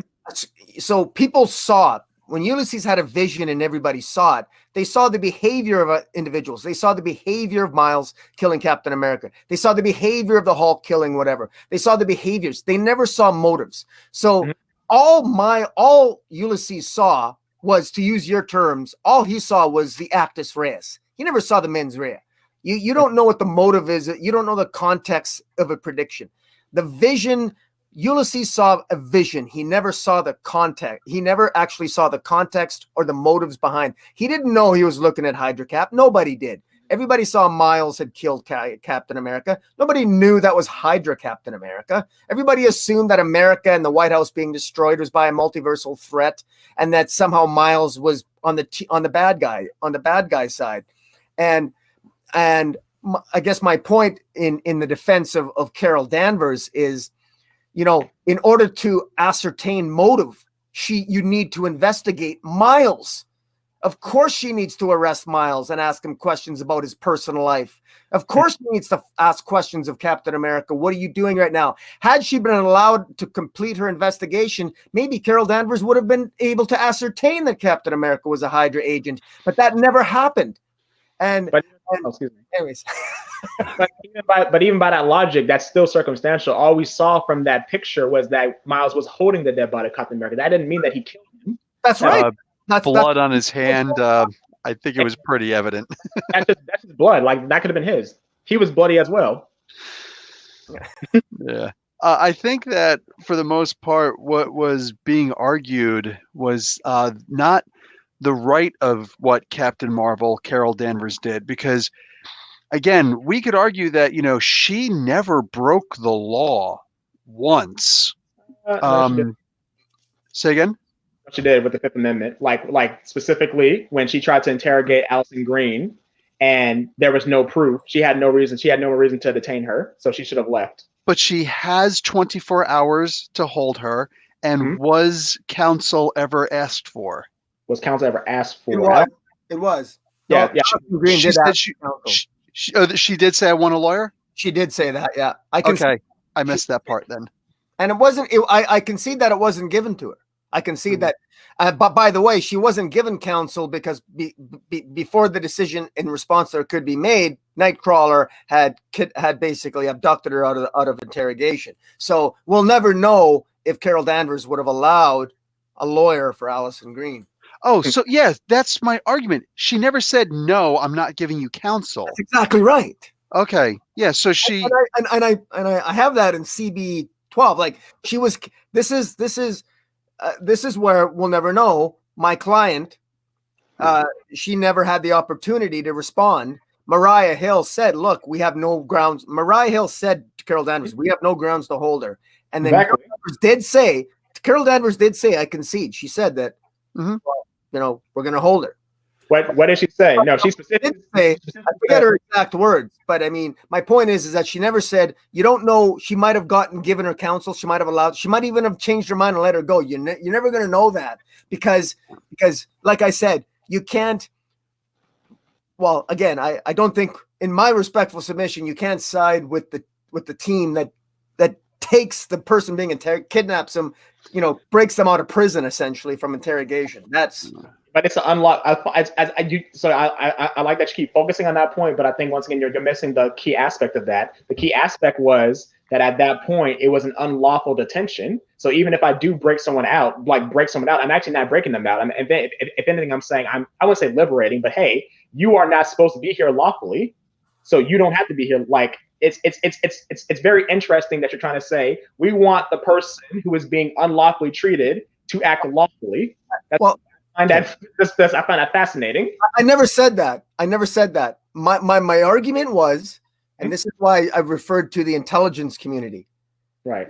When you get intelligence data from an operative whose intelligence information is reliable, that's Right. more reliable in court when you go for a FISA warrant and the like. Ulysses proved his worth. Ulysses proved his probative value. The probative value of evidence obtained from Ulysses and his predictions was the foundation to arrest Allison Green. So it's not an unlawful arrest by virtue of that fact. It was Once you've established there's no evidence to hold her, then we can talk about unlawfulness. Well, I wasn't saying it was an unlawful arrest. I'm saying it's an unlawful detention. So for the arrest, okay, now we're good. But the evidence showed now it's an unlawful detention. So it's a two-parter. Arrest, gotcha, you're good, cool. Detention, no sir, gotta go. I can even concede to you that at that point it became an unlawful detention. However, before Carol Danvers, Mariah Hill could talk further with Carol Danvers before she could act on that. There was the breakout from Nightcrawler, and that so you and I can speculate as to what would have happened had Iron Man not instructed Nightcrawler to break the law. Well, to be fair, so if it's an unlawful detention and they know that, technically speaking, what she can do is just leave. It's just walk up and leave. Honestly, they can't stop her at that point. What Nightcrawler did is basically the same thing. I can leave at this point. You have no reason to hold me. I can go, right? Technically, yes. Well, technically, bye. No, I admit I will concede it's a legally gray area. But at the end of the day, if I got to side with authority versus versus a citizen acting on their own, I got to go with authority. That's the argument. But both of them are authority. Both of these are applying the law. Both of these are applying the law. She's just reacting to it. Both of these are the law. Like I said before. Wait, so who was what authority? I actually one of the questions I had, and I wasn't sure if you were going to make it, Sterling, was I wasn't sure what authority, because I know I didn't want to mix the movie continuity with the comic books, because I don't know the answer to this question. But don't the Avengers in comic books have authority to act under do they have an Avengers initiative in the comic books, or are they just a privately owned corporation, the Avengers in the comics? I wasn't sure if they were approved by Congress or not, the Avengers. It's privatized, and once in a while, there was a guy, Henry Peter Gyrich, who was sent to oversee the Avengers by the government, but they were still a privatized, a fully private, funded by Stark entity. So when it comes to the Ultimate specifically, that's why I talked about more the Ultimate. Like when Carol Danvers arrested Allison Green, it was under the authority of the Ultimate, so that actually had the funding and the authority of the executive branch of government. Once again, but they still adhere to the Constitution nonetheless. Yeah, because I wasn't sure if this was, because it would change the legal parameters of our argument if both the Avengers and the Ultimates had lawful authority. Well, then it's an intergovernmental dispute, and it's like a jurisdictional pissing match between the FBI and the CIA almost. So if that were the case, but here's the thing: what organization was Tony Stark answering to? If anything, what authority? If anything, he was answering like, okay, let me say this. I'm not even trying to beat around the bush. He didn't have any legal authority. However, that's still not true. He was actually he was actually using the authority of the Constitution. He was not a state agent. He was a law-abiding citizen, because once again, it was an unlawful detention. When Tony Stark, I don't want to say liberated, when Tony Stark released Allison Green, that was her right to leave, because it was an unlawful detention. They had no reason to keep her there. So when Tony Stark did that, that was actually not breaking any laws. That was enforcing the Fourth Amendment. Okay, but here's the thing. We are talking about a governmental body. So Yes. so if he would have walked in or even sent his lawyer, which he's got a billion of them, he could hire both of you. Let's be realistic. Then he's doing it by the legal means. But sending in a mutant, sending in somebody to snatch away, is that the same as sending in a lawyer and saying, okay, the law says blah, blah, blah, blah, blah. I'm reminding you of the law, of this, statute and whatnot, this amendment. Is that the same? Technically, I will say that it's technically the same thing through different means. Like one has paper to it. I'll say that. But once again, if you can leave, you can leave. They can go into the weeds later. Well, was it unlawful detention? Yeah. Well, yes, it was. Okay. Well, then you can leave. You had no reason to keep her there. Well, but she got but she got taken out by Nightcrawler. It doesn't matter. At that point, she could leave. Okay, I hear you. So now here's my argument. With that being the case, acknowledging that Tony Stark was not under any jurisdiction by an actual recognized authority, and he's therefore not to blame on a technicality, how do we explain his invasion of the sovereignty of Attilan? We explain. Okay, I won't say explain that, but I won't even say excuse. We explain that because Tony Stark at that point was not an agent of the United States. He was an agent of himself. So just like how Tony Stark has before gone to foreign countries and stopped regimes, that's the exact same thing that he did with New Attilan. It wasn't, but he wasn't an agent of the United States. It's because he wasn't an agent of the United States that he can do that. That he can do that? I won't say can, that he's able to, because the United States would be like, hey man, what are you doing? But because I'm my own person, I'm just being I'm just using due diligence. Exactly. It's similar to what happened in the first Iron Man movie, where he just went into that country and stopped some excuse me, I won't say terrorists. Stop some enemy combatants. Yes, which is something that superheroes do, but we're going by American Earth 1214 law. So the actual non-superhero universe where superheroes are comic books. So now that we've established both of those things, let's bring it together. Your argument was that the illegal detention of Allison Green.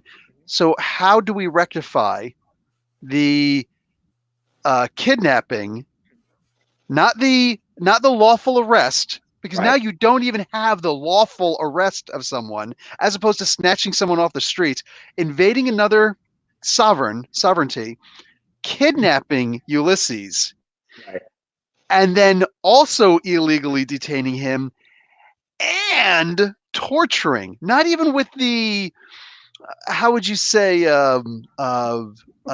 nonchalantly, well, it's not torture, it's, what do they say? What's that nonsense that Dick Cheney and Bush said about waterboarding and enhanced interrogation? This is not even enhanced interrogation. He was straight up torturing this sovereign of another nation. How do we rectify that? He could have technically left anytime he wanted to also, right? Ulysses? Yeah.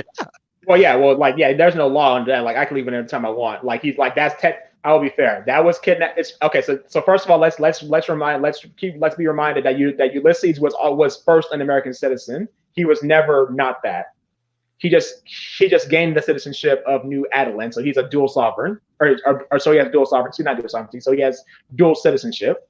So when Iron Man or Tony Stark went into New Attilan, he was invading. That's not no question about that. He took a a person, a citizen of New Adelan, like out of American jurisdiction, so he was out of American jurisdiction, took him, brought him into American jurisdiction because he brought him into his place, his condo or whatever. That's a kidnapping. No ifs, ands, or buts about that. Then he put him in this chamber. I don't think he was tied up. I have to look at the panel again. It doesn't really matter. He was. Okay, so bolted down. So now that's an abduction, a kidnapping, as well as a false imprisonment. Yeah. Now the torture, I won't go as far to say it's torture. He did give him pain, but I won't say it's torture because I don't know. Like for me, torture seems more gory. That makes any sense. All right. Well, no, it makes no sense. On top of that, let's also argue I am not yet a dual citizen. I'm looking to get my dual citizenship here in Canada, even though I'm an American native. Right.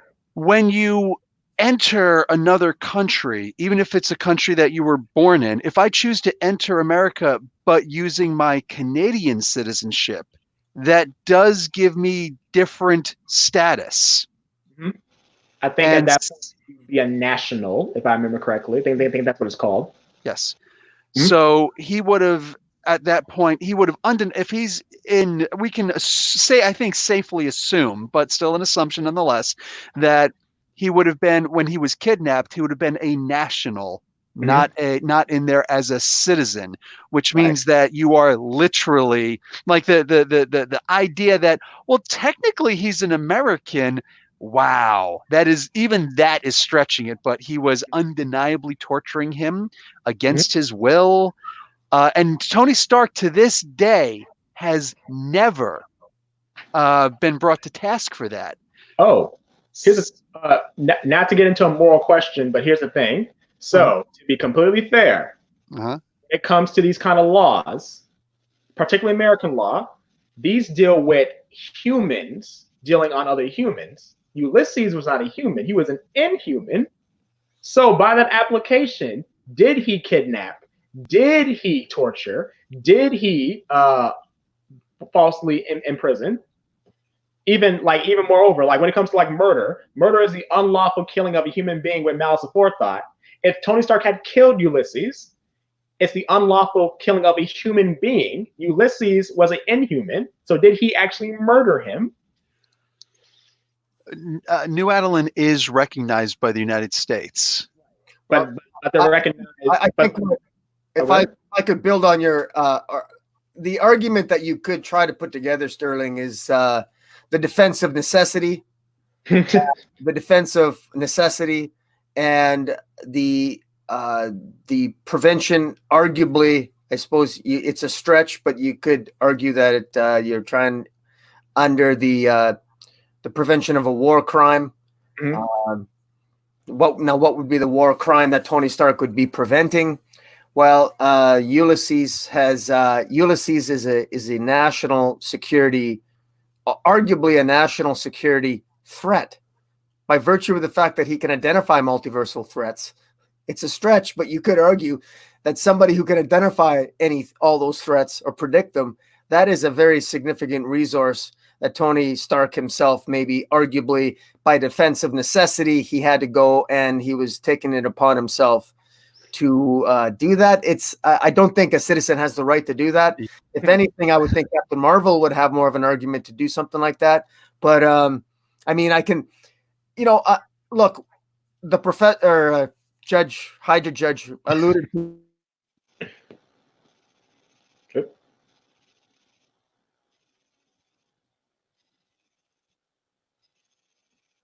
Terms of her conduct. Sorry. Boom. Can you start again? You really went for a stretch that time. Oh, sorry. I have more issues with my client on issues of morality. We talk legality. There's ethics and moral behavior, and I think that there's serious questions of decision making that and I wasn't sure if you could have went there, but you didn't, Sterling. And I thought one of the things that because we never identified if this was a civil court or a military tribunal, Right. His discretion under military law to try Carol Danvers for her actions in Civil War II, arguably, because you could suggest that her actions were, lack of discipline, conduct unbecoming, that type of thing. I think it's a stretch, but I think that an argument could be made, particularly with her actions against Tony Stark on the Capitol. You and I could, we could go back and forth about in terms of who, her conduct in regard to the protection of Miles Morales, her attack on Tony Stark, her use of lethal force on Tony Stark. I find it very difficult to believe that my client didn't know that she was likely going to be dealing a killing blow to Tony Stark. It was a force that was, I believe, excessive. And I think that as a military officer operating on home soil against a formal ally of the United States, someone who's proven himself like Tony Stark, I think that her use of force could arguably be seen as excessive, and under a military tribunal could be subject to sanction. Yeah, but she was not acting as a soldier. She was acting. She was under shield at that point. Well, yeah. I guess that depends on what the ultimate's mandate is, and this is where I said, I don't know what the mandate is. Does it fall under military? Does it fall under civilian authority? I don't know. I mean, I know at the end of Civil War II, she was the president thanked her and let her do whatever she wanted. So I just always assumed Carol Danvers was acting under military authority pursuant to the ultimate. That's a stretch because only the National Guard is a branch of a military that's allowed to act on American soil. And even then, that's under the statute of the governor, not under executive. Like, that's a stretch to take power from the governor and say, I'm taking your National Guard. That has to be an act of war, and it can't be on American soil. It would have to be off of American soil. No soldier is allowed to act as a soldier under executive branch. Unless on foreign soil. So she really couldn't be acting as an American soldier under that capacity. I think if anything, she would be acting either under, maybe they made a committee for her, maybe like a special task force division, or she was just acting under shield because they work possibly both, right? Because undeniably, a task force would be what ultimatum is, or the ultimates is identified as. I found it interesting that Mariah Hill at one point made the comment to Carol Danvers that when they were in the Triskelion, did I say that right? Yeah. Triskelion, she made the comment, Mariah Hill made the comment that they could all end up in jail cells if they play this wrong in confronting Miles Morales.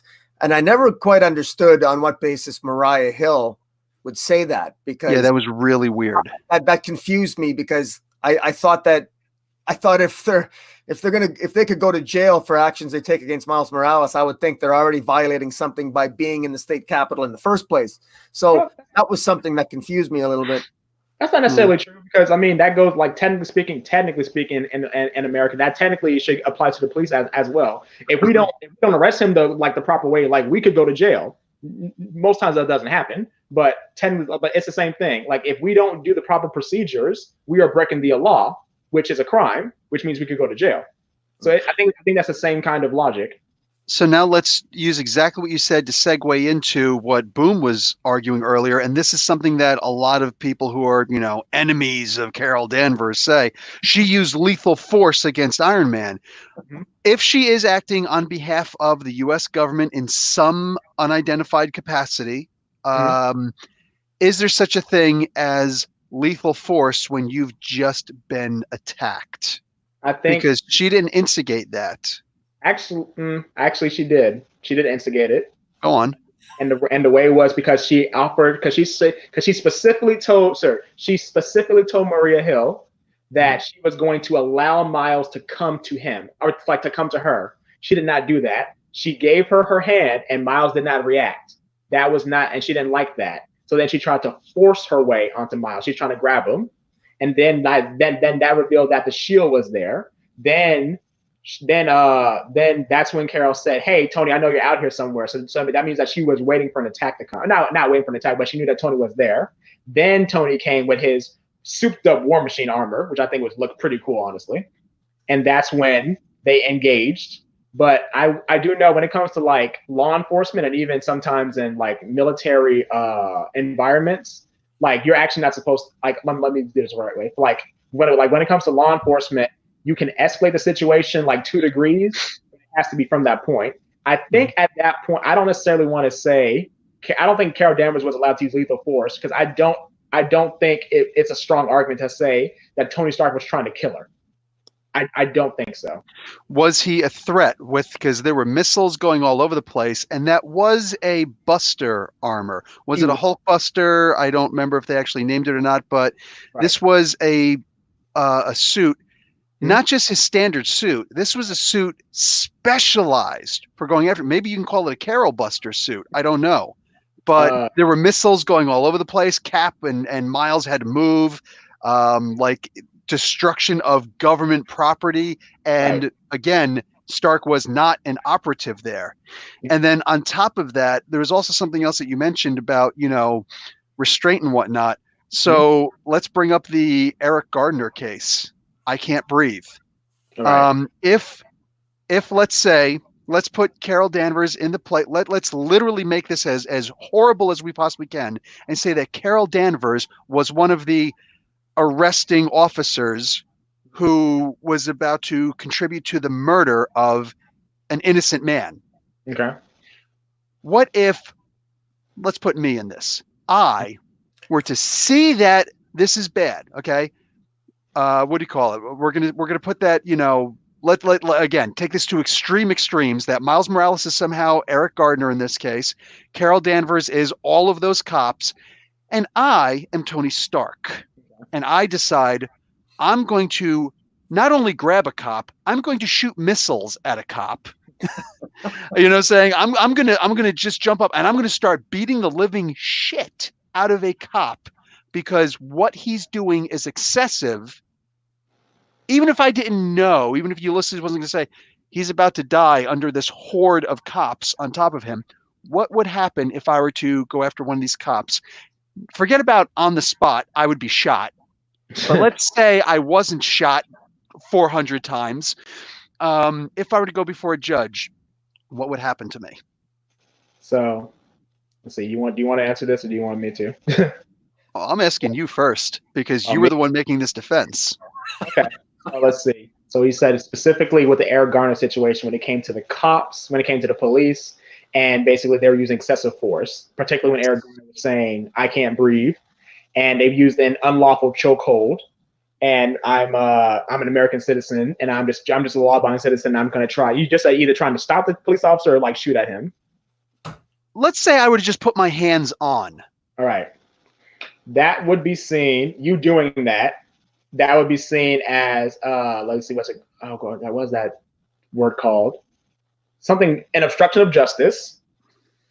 So like there's that there you stopping interfering in official police business, as well as it could be seen. I mean, not obviously, but it could be seen as a battery. Let's get that out the way. So you'd be assaulting a police officer, a police officer, obstruction of justice, interfering with police business. You would be taken to the judge on those crimes. I won't say. More than likely, you might be found guilty of one of them because it hit you with a couple things. I will say, like, depending on, particularly with like what jurisdiction, like I live in the 5th jurisdiction. Yeah, I live in the 5th jurisdiction, which is the most conservative. Mm-hmm. If you were maybe in like the 9th jurisdiction, which is like Hawaii and California, which is the more liberal jurisdiction, you may very well get a jury nullification based on, especially if you have footage. But you more than likely, you're definitely going to jail. And you're definitely being detained. You might even be roughed up. Honestly. Now, let's take this a little bit further. Let's say the cops turn around and, hey, back off. Maybe they try to, pull out one of them, not all of them, pulls out a billy club. What is it? PK-49, I think they're called. PK-47, I forget. Pulls out his billy club, goes to hit me, and then I pull out a gun.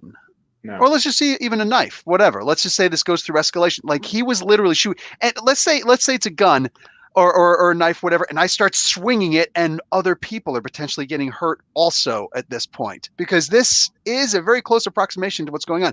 Literally, the argument that I'm making is look at what Tony Stark was doing, because at the end of the day, this is literally for me a defense of the police, which is not something that I personally often do. I'm a huge advocate, being a 6-year U.S. Army military veteran. I believe that the police do not have the training to handle the equipment that they have or the authority that they are given, because I know what, being under Geneva Convention and general U.S. law, soldiers are held to a much, much higher standard than United States police officers by far and above. So I'm very harsh on cops, but in this particular case, I'm going to take the side of the cops and say, if Carol Danvers was acting on behest of some kind of authority in the military or in the federal government, which she was, the executive branch, but also still answerable to Congress as well, Tony Stark interferes with police or with government duties using deadly force, doing what he's doing, not accountable to any government. I mean, you see where I'm going with this. I'm literally going to beat I'm not even beating around the bush. I'm beating the hell out of this dead horse. So what's the defense? Well, that defense, let's see. That defense. So let's see. All things considered, I think the defense, I won't even say it's a moral argument, but when it comes to that, like, I mean, granted, they're just going to hit you with the cumulative effect doctrine of anything, but or like at least that concept. I would say the offense, or like the defense is, I don't want to say cause and effect, but probably like that. Yes, I did this, or like I wouldn't even necessarily say that. Like this may have happened, but this would not have escalated had it not been for you unlawfully doing what you're doing. I reacted to your unlawful assertion of the law. Can you, like, how reasonable is it for you, an agent of the state, to break the law, and then you expect me, a law-abiding citizen, to also to follow the law while you're breaking it? I think that would probably be the best argument that I would make. Yeah. Was she actually ever breaking the law? I'm sorry, Boom. Was she actually breaking the law, though? Because I know that, I said to Maria Hill that I wouldn't do this, that I would do that. Mm-hmm. But by her breaking her word to Maria Hill, is that breaking the law? Is it breaking the law trying to arrest someone who there is credible? I understand what Tony Stark said. A lot of people are going to focus on Tony Stark gave numbers. So did C-3PO. You know what I'm saying? And Han won. Han was right. And in this particular case, we've seen every single time, because you're the one, Boom actually said, let's not bring the future into this, because that's being a little bit belligerent, saying, well, we could see it because then it's an argument of competence. Mm-hmm. Going up against the greatest tactical mind in the history of the Marvel Universe, Captain America. Mm-hmm. Captain Marvel is always going to look, everybody is going to look incompetent going up against Captain America, even if it's Hydra Cap, with the backing of the Red Skull and an entire, subversive organization, Hydra, behind him, because he did have access to not the Tesseract. At this point, it's called the reality. The Cosmic Cube, thank you, which is essentially a reality stone in its own, sense, in its abilities. Mm-hmm. So knowing that he was able to, we have to take into account, by your argument, that Bendis pointed out that Allison Green was in fact a threat. She was in fact a terrorist. She did in fact have these artifacts on her person that could have caused this destruction. That's not true. I want to stop you right there. So variables, like I said, like world line theory. So the prediction was specifically by Ulysses, which was that was proven wrong. That was categorically proven wrong. The prediction was Allison Green would be some kind of terroristic threat, specifically Hydra, but some kind of threat. Let's just make it a little bit more general. Some kind of threat. She would attack she would attack the financial district, and she would also use some kind of black hole. Now she said that she was thwarted. Yes. Wait, I don't think that's She right. said in the Bendis books, in the Jessica Jones series, she said that she was thwarted, Let me and see. now she's angry that I wish she you could did. pull that up. I have specific panels of that, but I don't know. I don't know if I have the panel thwarted, but I'll go to that in a second. Specifically when it came to that, once again, constants and variables. The constant, Allison Green. The variables were the variables were that she was not an agent of Hydra, but she was trying to do something That's terrible. what that's what Red Skull said. We can use headcanon in this because we do know, again, headcanon to a certain degree, because we have proven that Captain America was also acting independently of the Red Skull, and he is still Hydra Cap. So he had access to the Cosmic Cube, which means that he was specifically using that as a shield, as he's already used before. He used the when he escaped with his life. You know what I'm saying? Black Widow tried to kill him instead of Miles, and he was like, "Oh yeah, I got killed, but oh look, fragment. Ha, I'm still good." Like, he was using this the whole time. Let's do this. Can you pull up T101? Sure.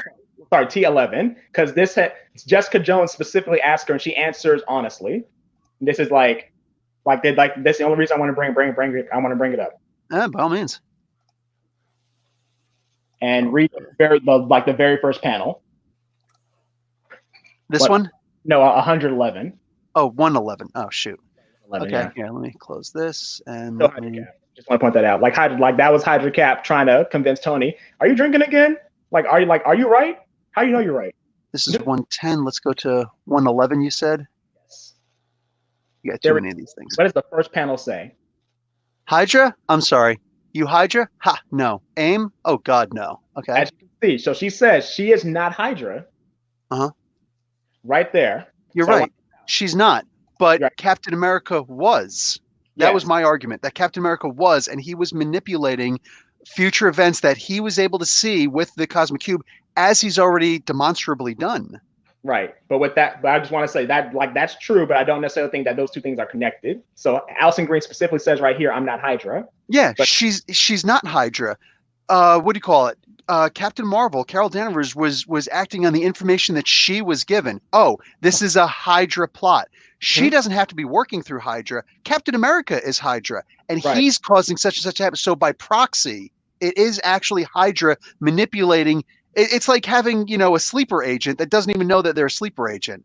But Ulysses specifically, Ulysses said that she was a Hydra agent. Okay, so bad writing, whatever. Anyway. Anyway, with that, I want to say, so as you can see, once again, so Allison Green is the constant. Once again, she is a terrorist. She's not necessarily a terrorist of Hydra, and she is using black hole technology because her main person was the Spot, who uses black holes. So once again, so Ulysses was right, but in like a different kind of methodology. So once again, like parallel lines, but little differences. Squiggly parallel lines. Definitely but it seems like what Bendis is trying to show is that this was like Allison Green was going to be evil, but it only happened after Carol Danvers acted. Oh, okay. Because she was I'm going to let that one go. It's not worth I don't think getting into. It was still future events. It was still, what it was, but I think it's worth pointing out that one of the reasons why I just stuck to the 8 issues of Civil War, the comic books, was because, quite frankly, subsequent issues revealed that really Ulysses is essentially a god. I mean, he became a celestial, and so he became God essentially, or kind of a god. And so at the end of the Civil War II book, what do you call it? Eternity. Literally, there is no higher authority than eternity in this in this universe. You'd have to go extra multiversal to the living tribunal to have a higher authority. Yeah. And I think I think it's worth pointing out that I think look, obviously, if we have somebody who has the power of God, who can, let's be blunt here. We get into the question of free will versus determinism. That's what Civil War II is about, free will versus determinism. We can get into religious themes. If we're going to start talking about Ulysses, he was essentially a god. Let's be blunt here. Ulysses was right. Yeah. And so it's easy for me to say, well, Carol Danvers was right if Ulysses was right, because Carol Danvers investigated everything that Ulysses did. But I'm not saying that. I'm saying that my client is flawed. She made mistakes. But I'm just saying that in an impossible situation like that, faced with that, you're going to make mistakes. But it's about putting in together an investigative technique that minimizes the violation of civil liberties while maximizing the protection of humanity. And that's what I think Carol Danvers did. In an imperfect, impossible situation, she did the best that we could expect any. What the heck? Uh-oh. Wow, that's the worst lag ever. He's going to think I booted him. Yeah, the argue. Oh, okay, he's. Okay, there we go. Sorry. That wasn't me. Yeah, no, it just went out. Sorry, guys. It might just be on my end here. I don't know what's going on. 100% is. If I booted you, you wouldn't be able to come back in. Yeah. Okay. Yeah. I don't know. Just disappeared. But anyways. Yeah, I hear you. And you were already not even alluding to. You were really on that, and I thought you were going to go with that further. She literally did the best that she could with the information that she had, with the tools available at her disposal, and with a non-sanctioned pest billionaire who thinks he could do whatever the hell he wants to do because, well, he's Howard Hughes, you know what I'm saying? Messing with her at every single turn. He wasn't even constructive criticism. He was haughty. He was as arrogant as hell. He was right no matter what anybody says, and in her face at every possible moment and impeding. And honestly, if I'm in Carol Danvers' place, I'm arresting Tony Stark just to get him off the field. I'm telling people, find anything on this guy. Dig into dirt, put this guy in so that we could take him off the freaking field, because this guy right now is impeding my investigation at every single turn. Say that, but it's not just Tony Stark. Even her own ultimates were like, hey, man, you have gone too far. Like, you need to hold back a bit and think about this. T'Challa literally said, Carol, we're done with this. If you attack me, that's war. Like, we're done. Yeah. So it's not just Tony Stark. It's not just Captain America, even though he was clearly biased. Even her own ultimates, like scientists, by the way, scientists with doctorate degrees, they're like, no, you've gone too far. We have to stop.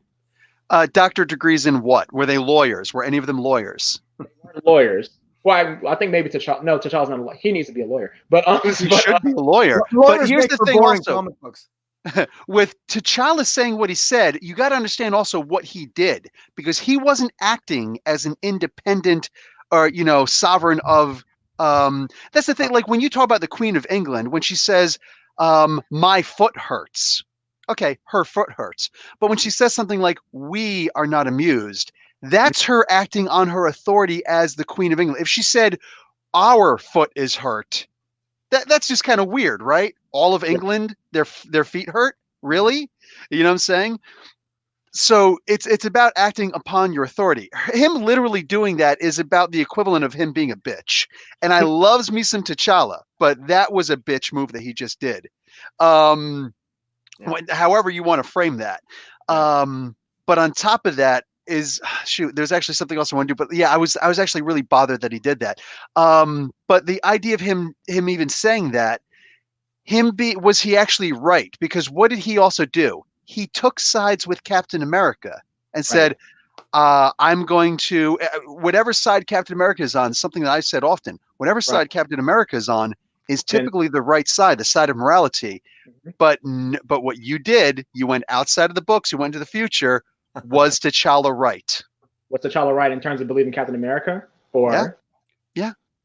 The answer was, like in believing in Captain America, the answer is no. An undeniable no, because that was Hydra Cap. And that's the Hydra judge saying it. T'Challa was wrong. You know what I'm saying? There were no lawyers in that part, and Carol did have the ultimate authority. Even if you're being questioned by your subordinates, they are still subordinates. There was one lawyer. Actually, I wish that I wish that Colin Bloom had talked about this more, because Carol was compromised in two ways. The first way was with the death of Rhodey. The second way What did She-Hulk tell Carol Danvers? I don't remember what.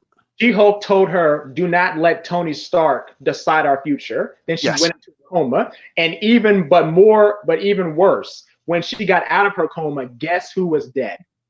Her cousin. Her cousin, Bruce Banner. Yep.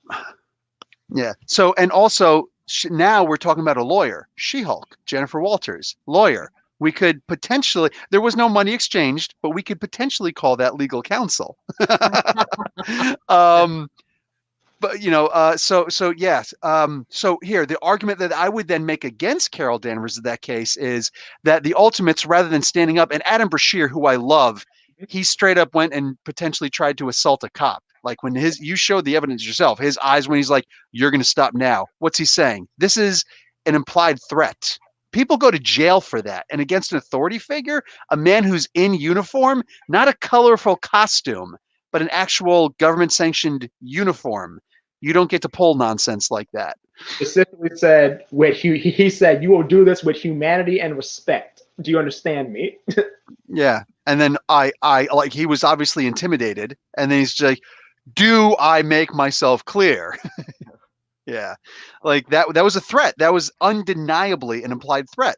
Adam Brashear was wrong for doing that. But with Carol Danvers, if her team would have instead said, "Hold on, we're going to go to Congress, the president, whoever we have to go to, your bosses, and say that you are compromised morally and emotionally in this," I don't think that you are competent to do this because you lost someone extremely close to you on our team who you were literally having not an extramarital affair, but you were having more than professional relationship with.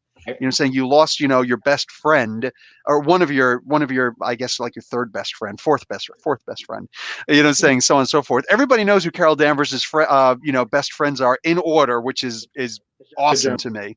Yeah.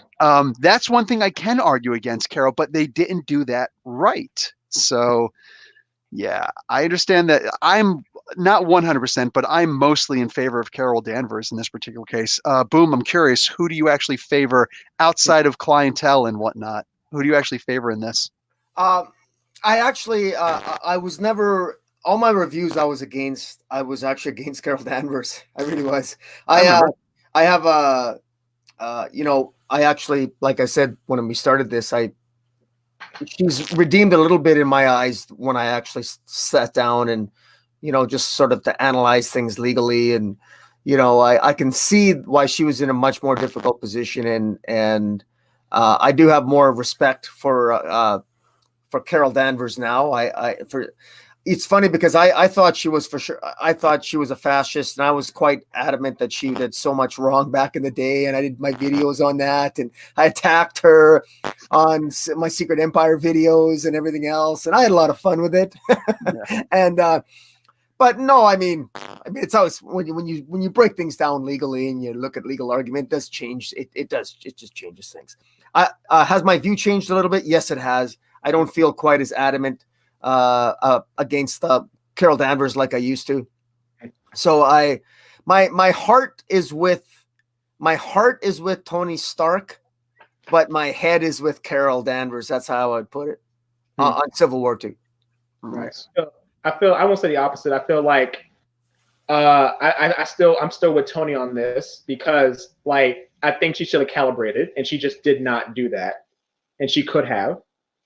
And she actively chose not to do that. And so I was like, when she knew that she was abusing her power, she did not take a step back. She continued forward. And I just, for me as a person, as a legal person, when I know, I don't like saying slippery slopes. I don't like using slippery slope arguments, but to see her, I think that was going to be a snowball effect. It's okay, well, I've infringed upon this person's rights, but I did it for a good reason. And now I'm just going to even with Miles, she was going to continue. One thing I wish we had talked about a little bit more is the evolution of Ulysses' powers. Because first it was just in his head. Sorry, guys, I'm having problems on my end. I'm not hearing everything you're saying. Sorry, I was just saying. I wish we had talked about his powers more, or the evolution. Because first it was just a vision that he could see, then he could project it, then they could feel it, then literally he went into a possible future. at the end, and then he became one with the entity. So that was, or was it entity or eternity? Eternity. And He said, "Take your place amongst us in the cosmos," which is like, holy crap, and that's not a Thor level god. That's a true cosmic level. Holy crap. That's in Marvel, that's called one of the cosmic concepts. It's so powerful that the only way we can understand it is to see it in a human form, because eternity takes the form much like Galactus, and Galactus is nothing compared to the power level of eternity. It's such an incredible concept that we have to rationalize it. It would be like the idea of seeing Cthulhu. It would drive you mad. So we have to. Huh? Who's stronger? Is it eternity or is it the Beyonders? The Beyonders are more powerful because they're technically. Imagine if a universe didn't separate into multiple different cosmic concepts like Master Order, Lord Chaos, or I think maybe they're reversed. I don't remember. Anyway, I think I got them right. But also, what do you call it? Eternity and death and infinity and the stranger, which we still don't know what the hell he does, but that's in the name. It's and the in-betweener, which is an agent of over there. And like, there's all these great concepts. Imagine if they were all combined into one, a universe that never did anything, but there's still that great power there. If like the gems, the six nowadays in the Marvel, the universe, they're called the stones, but the infinity gems they were originally called. What if they weren't six separate individual things? What if instead they were, only as one, and their own consciousness, so to speak? That's a Beyonder. So, as opposed to eternity, who is in and of himself the embodiment of life, and his sibling, death, who is the embodiment of death. Yeah. Professor Heidegger, I have to go. I request permission to. Of course, adjourned, baby. I've been watching with the wife, so I want to. But what are you binge watching, by the way? You told me that yesterday too. Well, we had finished up Vikings, and now we want to start a new one tonight. We're kind of arguing about it. It was called something space. It's a science fiction one with the guy that played Colonel Flagg on Suicide Squad. He's in it. It's called something space. It's got 2 seasons already. He wakes up in the future, but his consciousness is in another body, and he's still a cop, and he's got to solve a murder. And we watched the first episode last night. So sounds like the story of the Black Knight, Dane Whitman. More Marvel stuff. All right, cool. All right. So well, thank you, Sterling. It was an honor meeting you. I wish you luck on your noble profession that you're in. We lawyers got to stick together. So. Right, that's correct. Thank you for your. Thank you for being such a competent opponent. You too. Yeah, you're very good. Right on. Thanks for being here, Comic Boom. And guys, seriously, I'm not joking when I say this. You love Comic Book University, you're going to love Comic Boom. Go and check out his channel. Hit that red button and make it gray. Join this guy in his discussions when he goes out. Think about the way he attacked this. Think about the way that he attacks, just generally checking out comic books in general. So, boom, literally. All right, I'll talk to you later, brother. All right, thanks. And then Sterling, yeah, one of the reasons why, like talking to you we're talking more than a month in advance, asking your opinion on this particular situation. When I found out that you were more into Iron Man's theory than Captain Marvel's, I was wondering if I could maybe change your opinion. Actually, if you could change your own opinion by rereading it, but looking at it from a lawyerly standpoint, which is what I expected was also going to happen with Boom. That actually worked. With you, apparently it didn't. You were always and remain steadfast that. So it looks like you're going to be more into the civil rights law than anything else. But what do I know? I just don't like, I won't say that. I won't say I have a bias against police officers, but I do hold them to a higher standard. So I was like, oh, Carol's a cop. I believe that also. Yes, they should be held to a higher standard. If they have higher weapons, then they should be held to a higher standard. I want to mention, speaking of weapons, because you're talking about like her use of deadly force. I still don't necessarily say that she should have used it, but Iron Man did use, and like when they're on the Triskelion, Iron Man did use a missile that actually took away her power absorbing powers. So that might have been why she was a bit more gung ho. Yeah, she was unable to absorb energy, which is Right. that's when you think about what Captain Marvel is, that she can turn into binary with Right. that power. That is the one power that, when they say, oh, the most powerful, hero in the Marvel universe, it's a potential power. Like I understand what they're saying. Like, there's the ability to manipulate reality, but Right. we're talking about Scarlet Witch. Scarlet Witch is cute. She's also a glass cannon. That's Because correct. one well-placed bullet that she's not paying attention to, she doesn't have omniscience. You know what I'm saying? She could be shot, she could be assassinated, she could be killed, and all that reality manipulating power doesn't work posthumously. Same Like thing with she's Storm. Yeah, same thing with Storm when they call her a goddess. I'm like, yeah, but she's not bulletproof. yeah, So she's not bulletproof. She's not Thor. And Thor does especially with that hammer. He has, even without the hammer, I think he's still twice as powerful as she had, twice the control of the storm that than she does. But with that hammer, it's off the freaking charts. That's like, I'm gonna make everything lightning, you know what I'm saying, on the earth. Like there is gonna be no place that doesn't have a storm in it. So that's ridiculous levels of power. And I loves me some Storm. But right. yeah, I don't love her because she's the most powerful. I love her because she's a freaking awesome character. Speaking of But as which, far as binary, like, or Captain Marvel, that power to, much like the Phoenix, to just extinguish the life of a planet like that, if she uses her energy absorption and has that energy to absorb, him being able to do that really put him in a different class. You know what I'm saying? So speaking of which, I just can't I can't wait for the inevitable Captain Marvel meets Rogue moment. So that's gonna be fun. ooh, yes. But this is really what I was looking forward to, was the idea that you two guys who are on opposite sides, and I did have hopes that there was going to be somebody else who was a huge Captain Marvel fan to defend Captain Marvel. I was holding out hope. That's the reason why this was so delayed, that she was actually going to decide to do this. She decided that she wasn't going to. Okay. That's that's cool. She has her reasons and 100% valid. I am, in it for a different reason, glad that Boom was able to do this, because like I said, I did like the idea of two people having to defend the person that they actually disagree with the most, or at least agree with the least, at the very least, is saying, we always, the wisest of us say, don't make your argument, make your opponent's argument. One, it makes your argument stronger, or Right. it could help you to be introspective and self-realize, self-correct. Oops, maybe I was wrong in this particular part, and things like that. And that's one of the approaches that I like to look at when I read comic books. So and in just life in general. So I'm really glad that we had this team together, and I genuinely appreciate you taking the time out of your day. You just got finished taking the bar for the first time, right? Yeah. Yeah, for the first time, you just got finished taking this. So you are a lawyer. You Yes. finished law school. You Mhm. technically have the equivalent of a doctorate, because your 4-year bachelor's degree and then your 3 years of law school. Holy crap, that is a lot of freaking time in classrooms and whatnot.